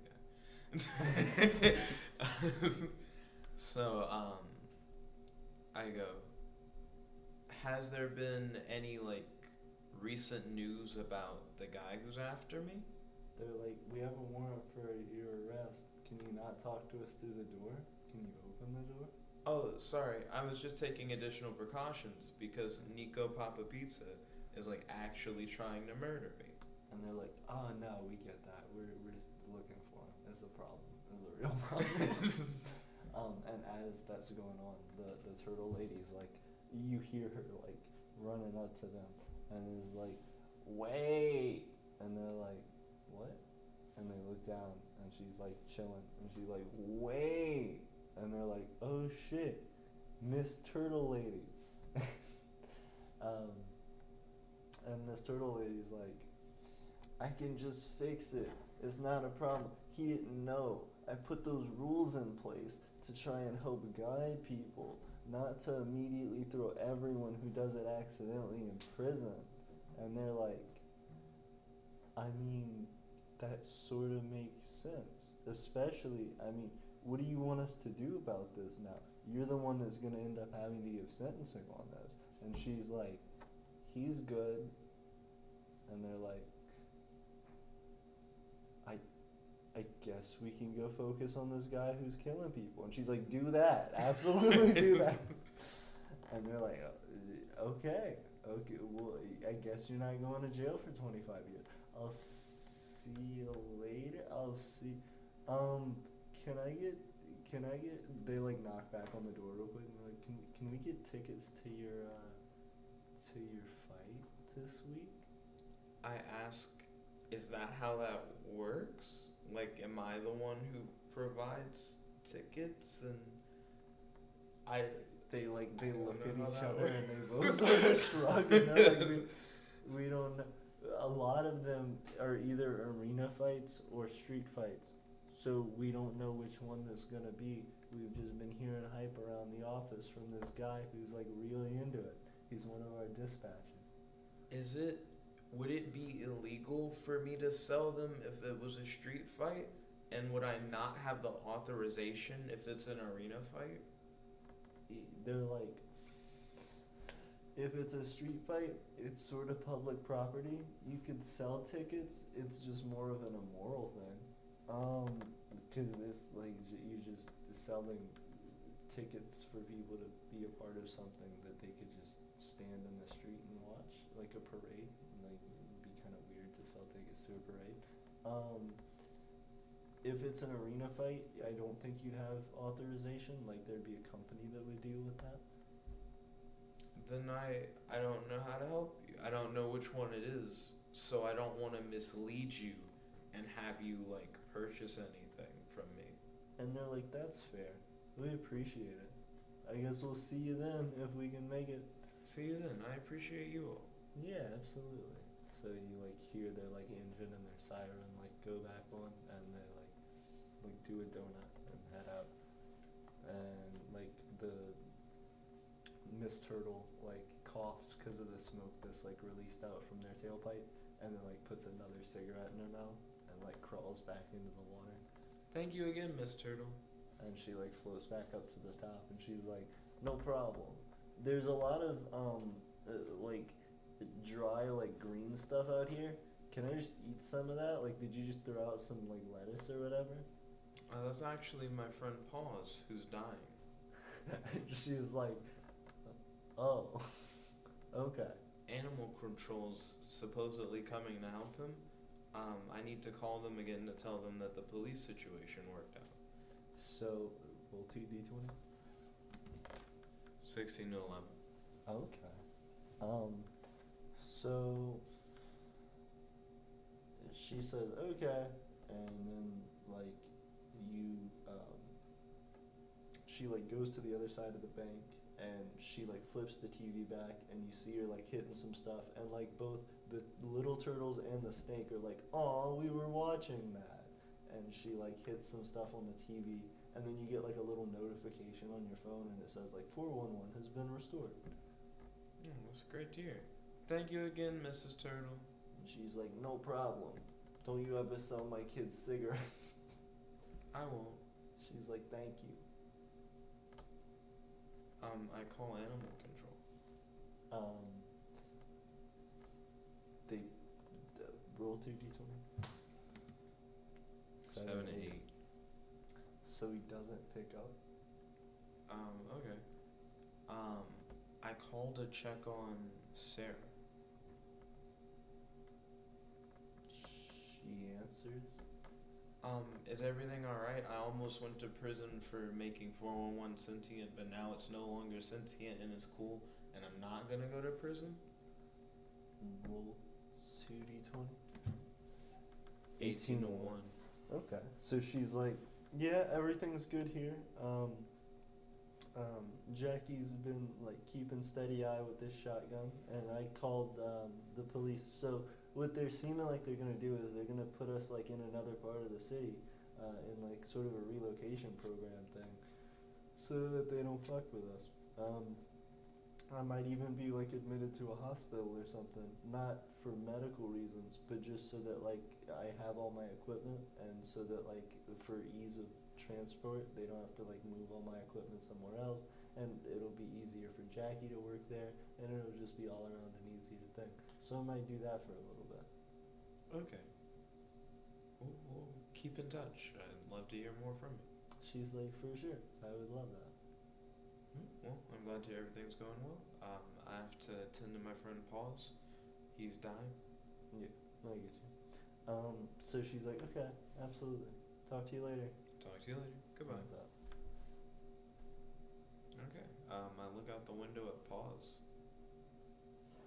He still hasn't moved from the position he was. Because he was floating, he's now like bumped up against the side of your houseboat and looks drier. Okay. I hope animal control's on its way. Roll 2d20. 6 to 17. So animal control van like speeds into your I guess not your driveway, but like the land where your boat's parked. Animal control van? Yeah. What does the van say? It says Swamp Monster Mobile. Okay. So it like skirts in real fast, and this like weird sort of really hyper looking dude with messed up hair like jumps out of it, and he has. I check my phone. I look up Nico Papa Pizza image search. So it's this big, like obese Asian dude with an Italian flag behind him eating spaghetti. Is Nico. Or is the guy Is who Nico, gets out is the... Nico. Okay.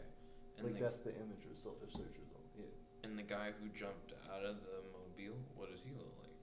He's skinny, he's like kind of tall and lanky, he he looks like really energetic, like weirdly. He like looks around a lot. He's kind of shifty. He has a goatee and like a bald head. Nationality? White. Okay. Yeah. Okay.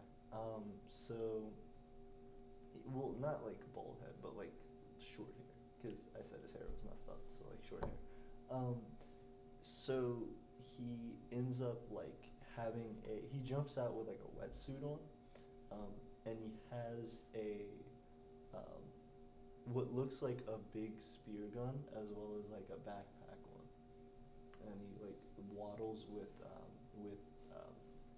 flippers on over to your door, and he like kicks the door open. To my house? Hello? He's like, "Where are the cops?" Oh. They left. And he's like, "Oh, I was gonna shoot him with this thing." That's not necessary. I actually was exonerated. And he was like, "Oh, congratulations. I wish I was exonerated." You might want legal counsel from Legal Leslie. It seems like she has a large team of assistants. And he's like, "Thank you. I'll actually go and like check that out. It's a lot. I didn't know about that. Thank you." No problem. Awesome. So he's like, where's the swamp monster? He's floating on the side of the boat. And he like looks over.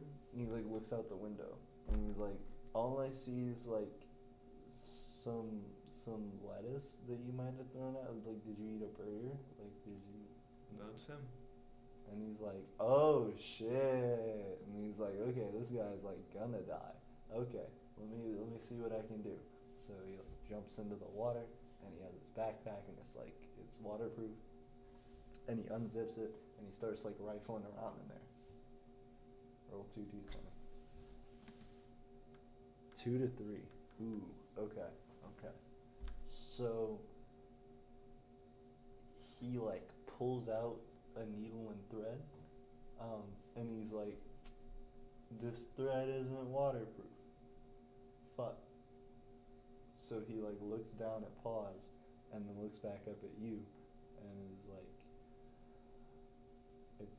I really should be more prepared than this, but like, could you find me something that's waterproof that would work as like like if you had like fishing line, or if you had like anything that would just work more permanently that I could put in him. This stuff will just like eventually fall apart, and will like make his organs fall apart again, which will like destroy his restoration ability. Check boat for fishing line. Roll 2d20. 8. You find some, but it's like just a little bit left on the spool. I pass that over to our gentleman friend. Okay. He's like, I think I can make this work. I'll let you know if I need any more though. I might need a little more. While he's working, I search house for floss, like dental Good floss. idea. Good idea. Roll 2d20. 20 Shit. to 3. You have like a bag of floss. Like you have a ton of floss. You're really hygienic. I googled to see if that actually would help though. Like if that actually like would be good. So you Google it, and it's like floss is even better because fishing line isn't biodegradable, and floss over the course of like months will eventually like biodegrade, so it'll be just long enough for his intestines to heal, but not short enough for them to like fall apart immediately when he puts them in. I pass a whole bag of floss to our gentleman friend. And he like grabs it, and he's like, "You're hygienic." So he like starts working with that now. He's like, "This is even better. This will work perfect." So he starts patching up Paws, and he like flips him over like to where his back's on there, and he's like, "Ah, this is like the worst sunburn you could ever imagine." and he's like rolling around in the water. And dude's like, you gotta hold still. I'm patching up your organs. And he's like, I'm trying. And like his intestines are coming out of his mouth. And dude like reaches into his stomach and like pulls him in a little bit. And they like go back in. And he's like still working. Okay. I'm glad to see that Paul's is doing alright.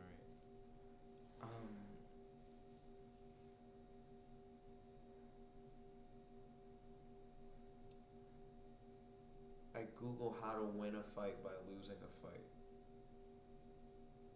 That's a real specific thing. Ooh, story canon.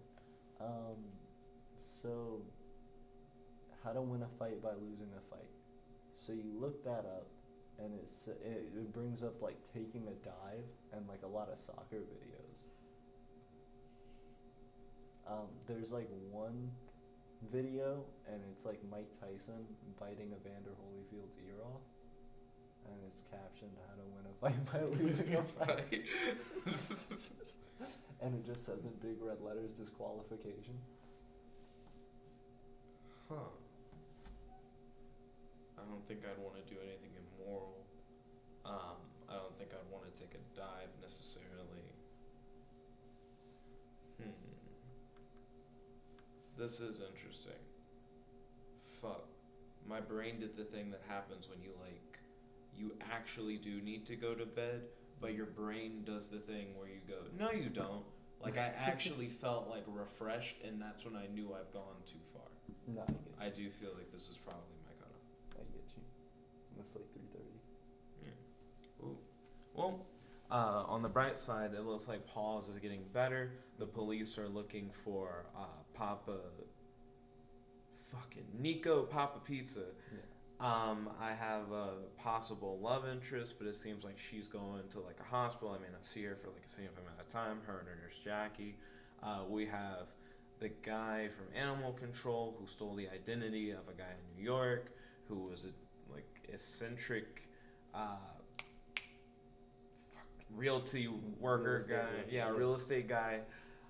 Who I'm actually kind of curious about. I wouldn't mind calling him, to be honest.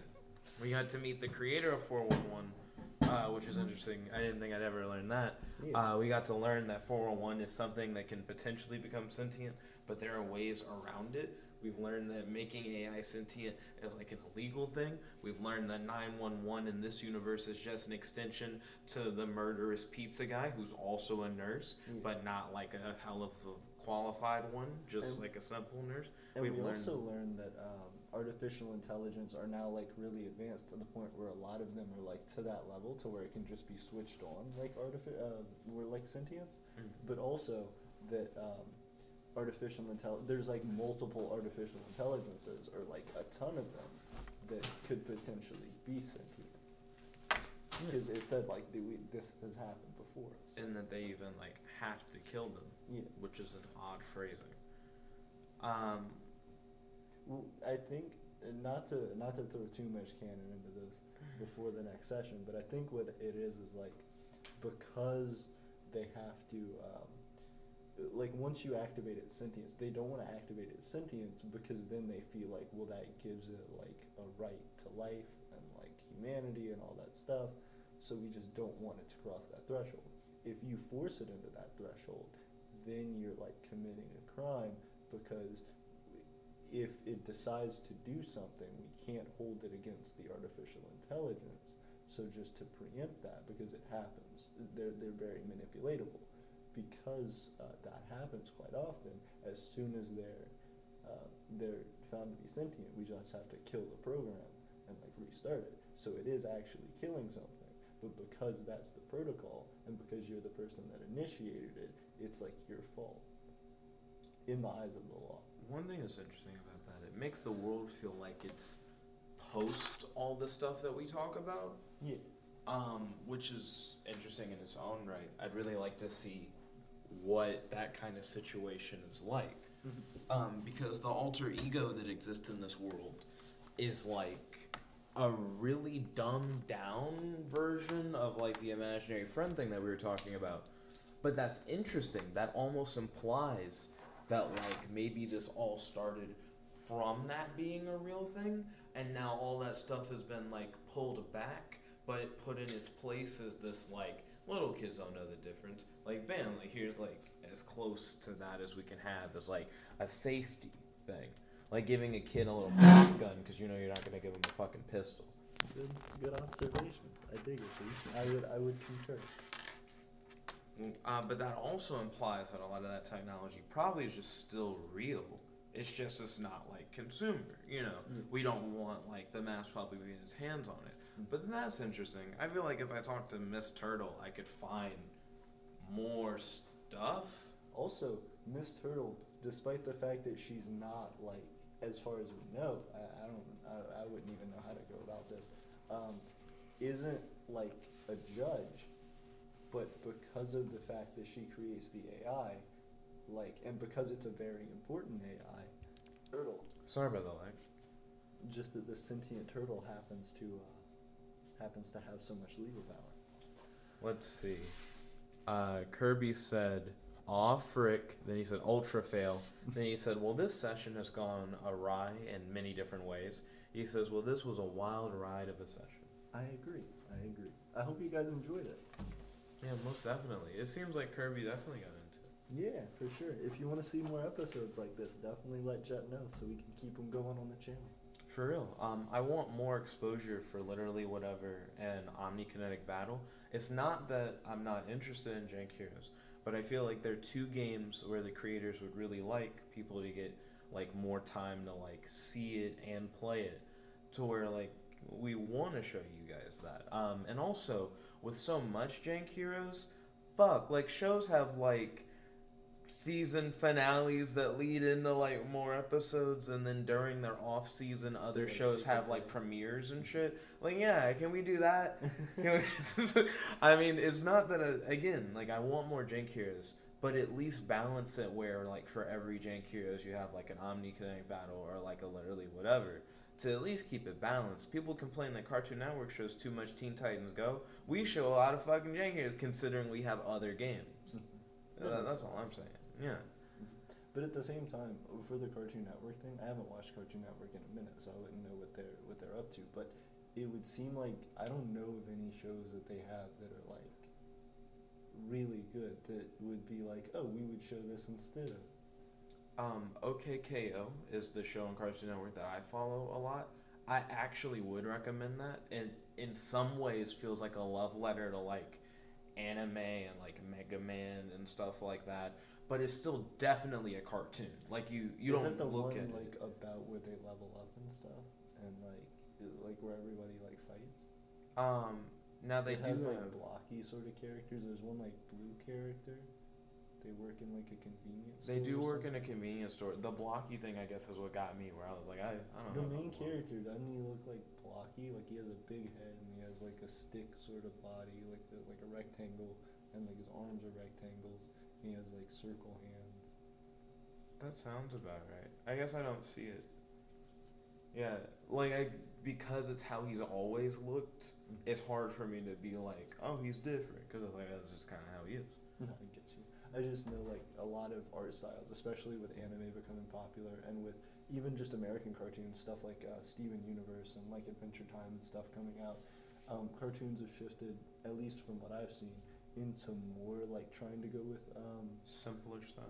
Right, and simpler styles, but also even like sort of realistic symmetry with characters.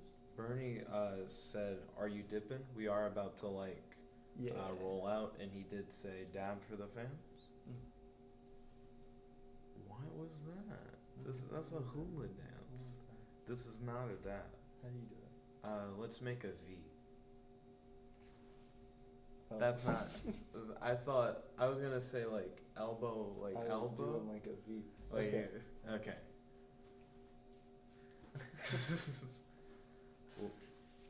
But yeah, if you like this video, make sure. Well, you were having a whole thing. Go on your thing. Cartoon Network art styles, more symmetry. Yeah, I was just saying. I feel like now they're getting into more like symmetrical, sort of human type like characteristics. Like as far as what a character looks like, I think it's been something that's evolved more.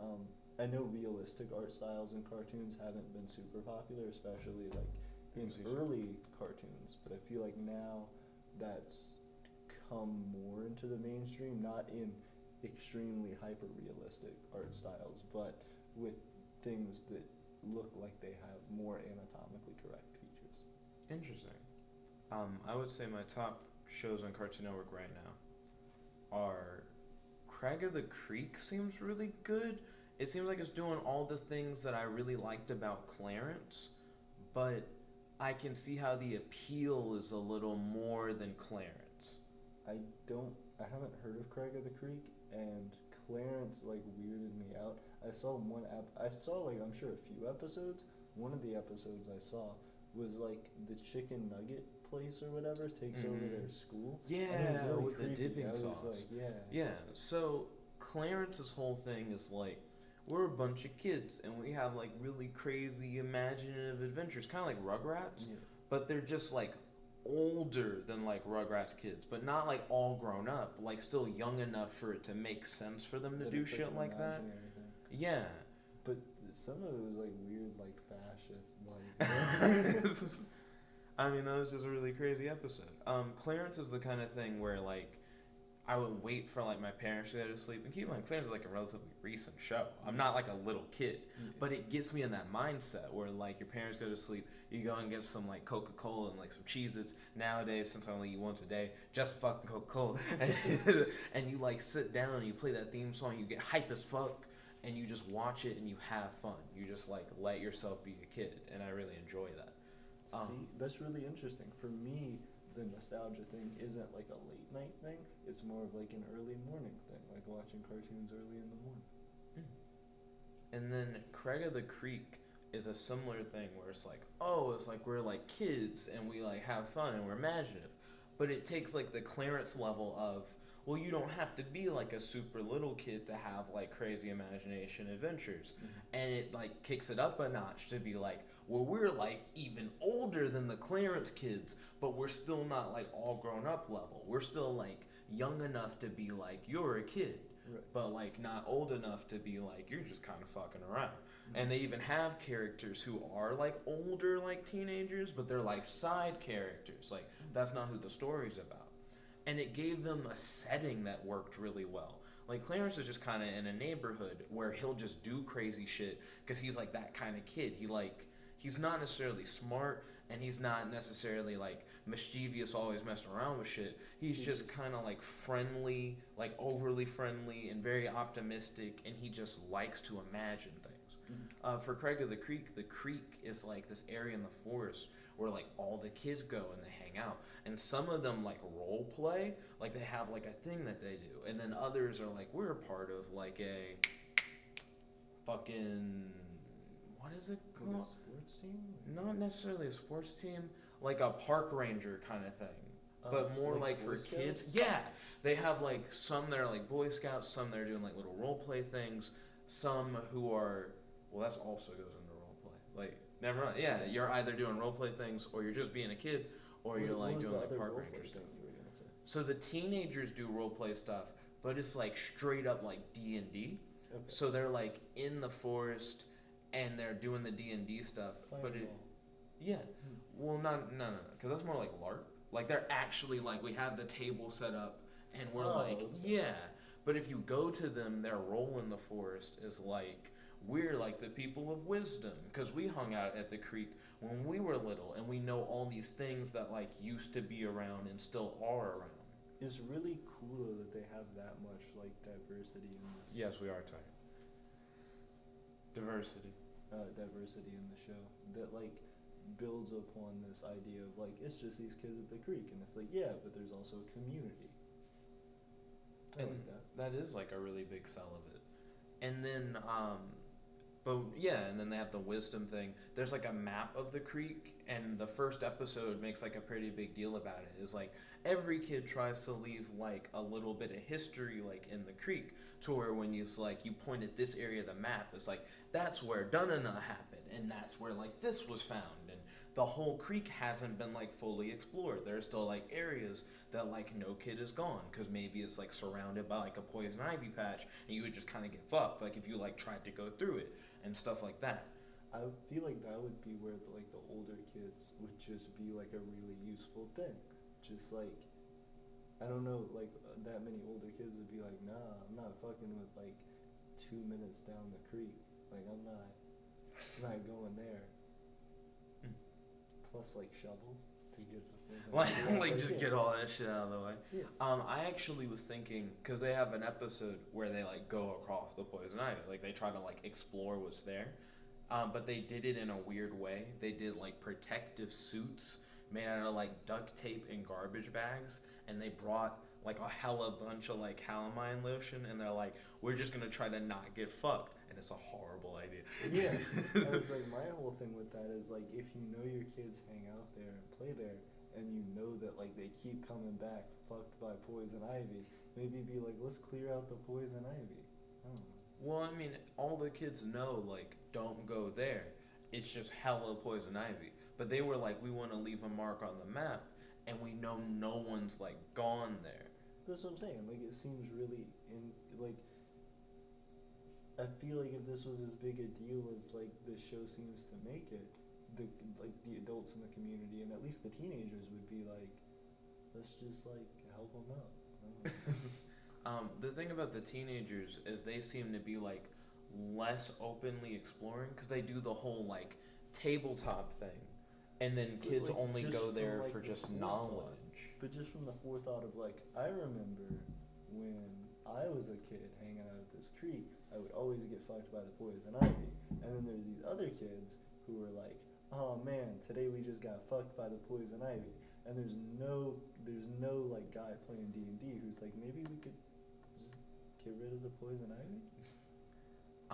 They also have like an economy, which is shown. They have like one person who seems to be like, I just have a whole bunch of shit for sale. I really want an episode where they explain like why.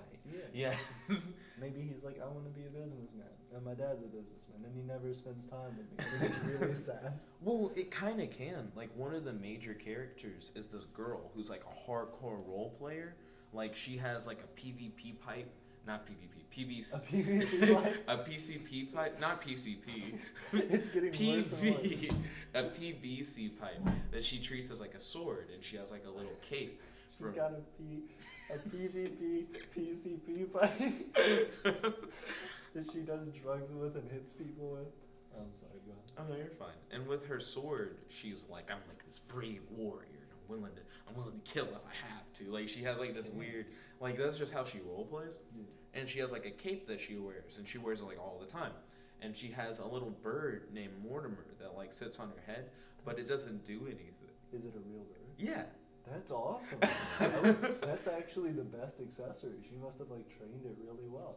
Cause like if it were like a stuffed bird, then I'd be like, oh okay, that seems kind of inconvenient. Cause when you like need to get through something, it's just there, and then you like mess up your bird, and it's like harder to move and stuff if you're a warrior. But if the bird's like a live thing, eventually if she like falls on the ground, it'll just leave. But they had a whole storyline that only like she wasn't even the main focus. But it still got like really deep on her? Yeah, where it was like, yeah, I'm an only child and I have like this bird, but when I'm not at the creek, my parents like do work all the time and I am just like home alone. And just like no one hangs out with me. Damn. Yeah, so she's like, when I go to the creek, it's like my time to really like live up the whole like role play experience, because when I'm by myself, I just talk to my bird and it's just really lonely. But it's interesting because she starts off by Craig talking about how like, hey, you know, it's really nice that you don't have to worry about siblings, because the episode starts with Craig like going through like his everyday life, and he's like just trying to find a place to relax, but no matter where he goes, either like a sibling gets in the way or a parent gets in the way, and he just can't relax. So it relax. shows this idea of like, be fortunate for what you have, because like other people don't have shit. Yeah. So then when he like ends up visiting her at her place, he's like, man, isn't it so great? You don't have to worry about any of that. Well, no, her first reaction is like, yeah, and she talks about all the things that are like, I get like the whole house to myself, and I can like watch whatever I want on TV. But then she like thinks about it more, like as she talks, and she gets less and less excited. And like when I get home from school, I don't have any afternoon snack. Like, like yeah, and it like hits her. And even Craig goes, "That's really sad." And then he's like, "Let's go to the creek." Like, damn, dude, that's a rough show. That's a rough kid show. That's cool though that they like teach kids about stuff. Yeah, I think Craig of the Creek is definitely a show that we could watch together. I watched it with Matt and Ryan, and Matt's like, I don't really like Craig of the Creek. And then Ryan was like, yeah, it seems alright. And then the next time I see Ryan, Ryan's like, I watched all of Craig of the Creek. I even rewatched some episodes with my sister. Like, it was really good. It was like, fucking, why don't we just watch it together, right? Yeah. But I feel like we could definitely watch it. I enjoy it. No, for sure. Sounds good. Yeah. OKKO, I feel like it has an interesting story, and it does a lot of cool things with its character development and growth, but I would much rather you watch just actually an anime. Like, a lot of the things I like about it is, like, I appreciate it because it's, like, doing all these, like, anime things, but, like, in, like, a kid show. Like, it still stays a kid show without jumping aboard. Like an original anime. You could just watch it. Yeah. I still want to stick with it. There's so many things in OKKO I think people overlook, but it like stays true to canon, and I feel like it really matters. Like there was an episode where they all get turned into like animals, and then I like that you're checking that time. Well, I'm not like trying to stop you from talking. Just checking. They all get turned into like animals, and by all I mean like the 3 like major cast members. And then they're like, well, how do we get turned into not animals? Because there's like a were animal style character that like bit them or whatever. And they're like, that's not a thing. Like, you can't. It's not an actual option for you to just not be an animal anymore. And what show is that? OKKO. Ah.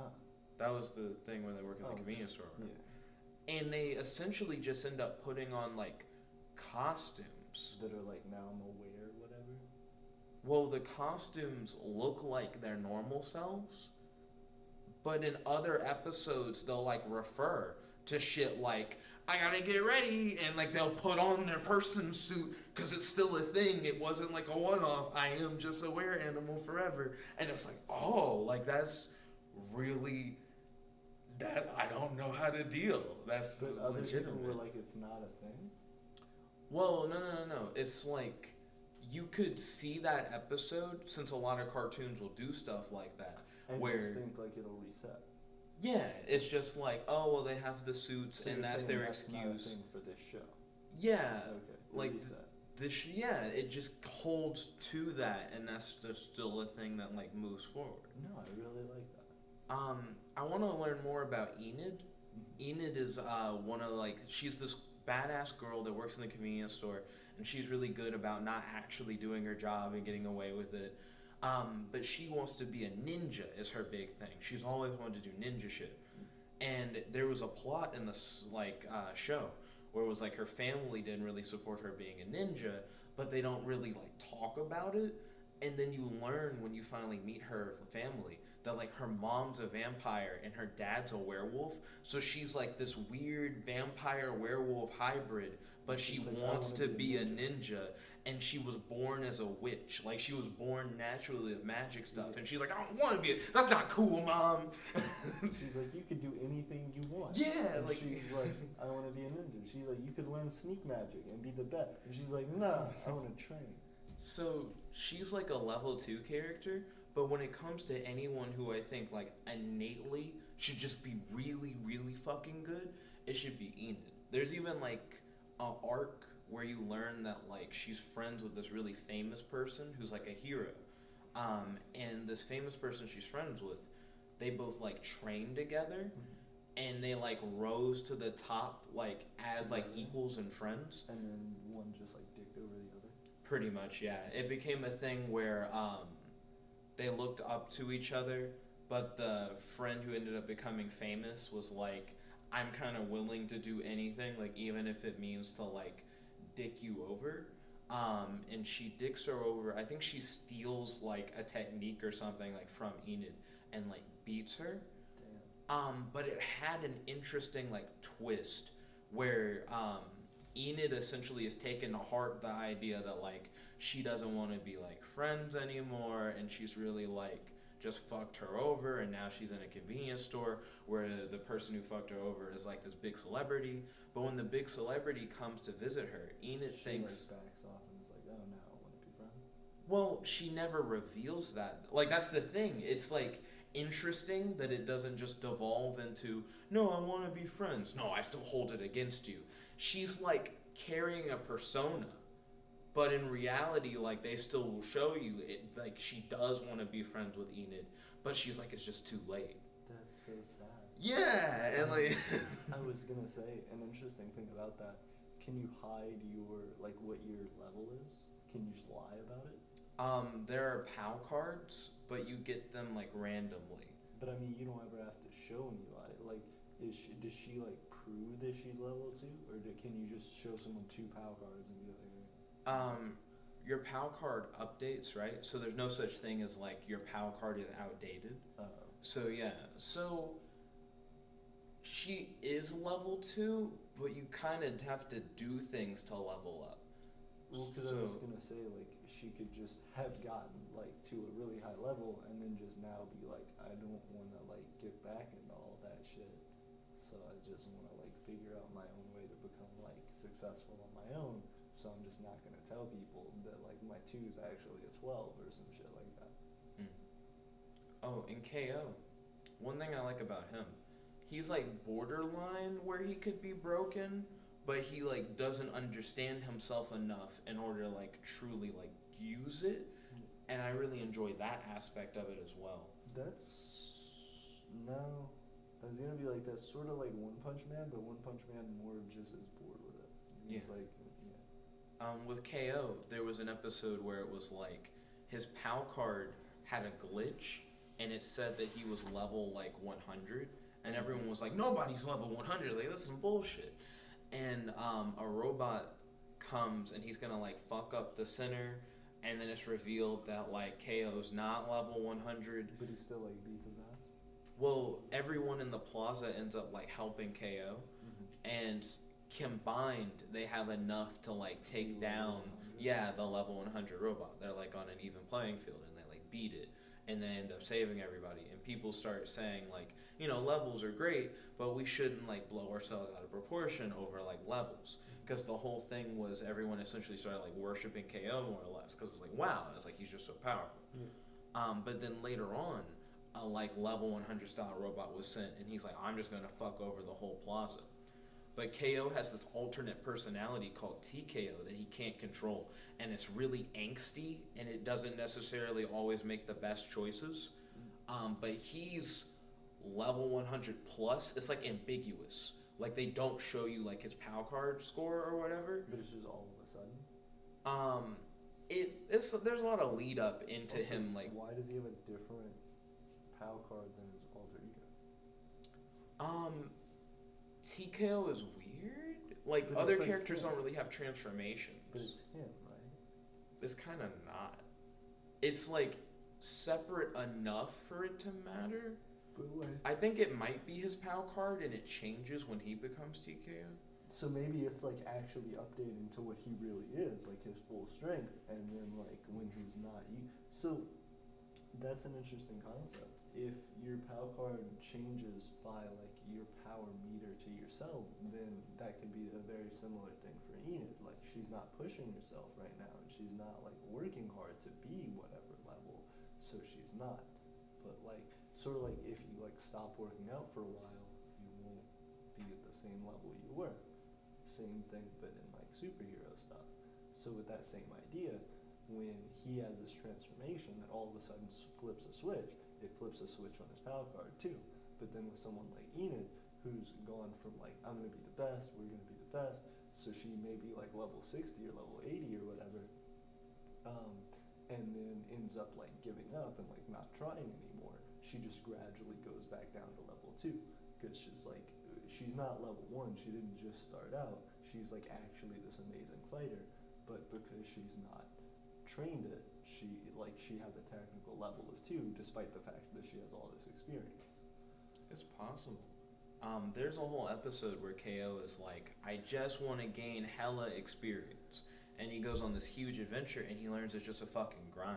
Like, it's not necessarily that, like, just because you're hella strong, you still have to do all these things, to, like, boost your level. And it shows that you can do a whole bunch of shit and it'll, like, boost you, like, percent, like, little decimal places, not necessarily, like, a whole number. Yeah. But Enid is really cool.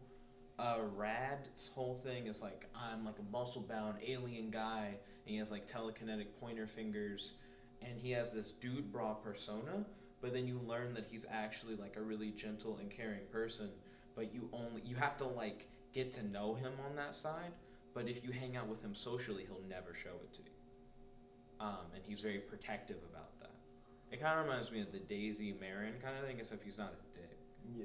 Well, and that's the thing, too. I was going to ask you about that. Like, I'm trying to figure out what to do in the first couple episodes with that idea in particular. Because that's my problem right now, is I'll get into a show that I'm writing. I'll be like, I don't know what to do for... I'll have, like, the whole story idea planned out in general terms.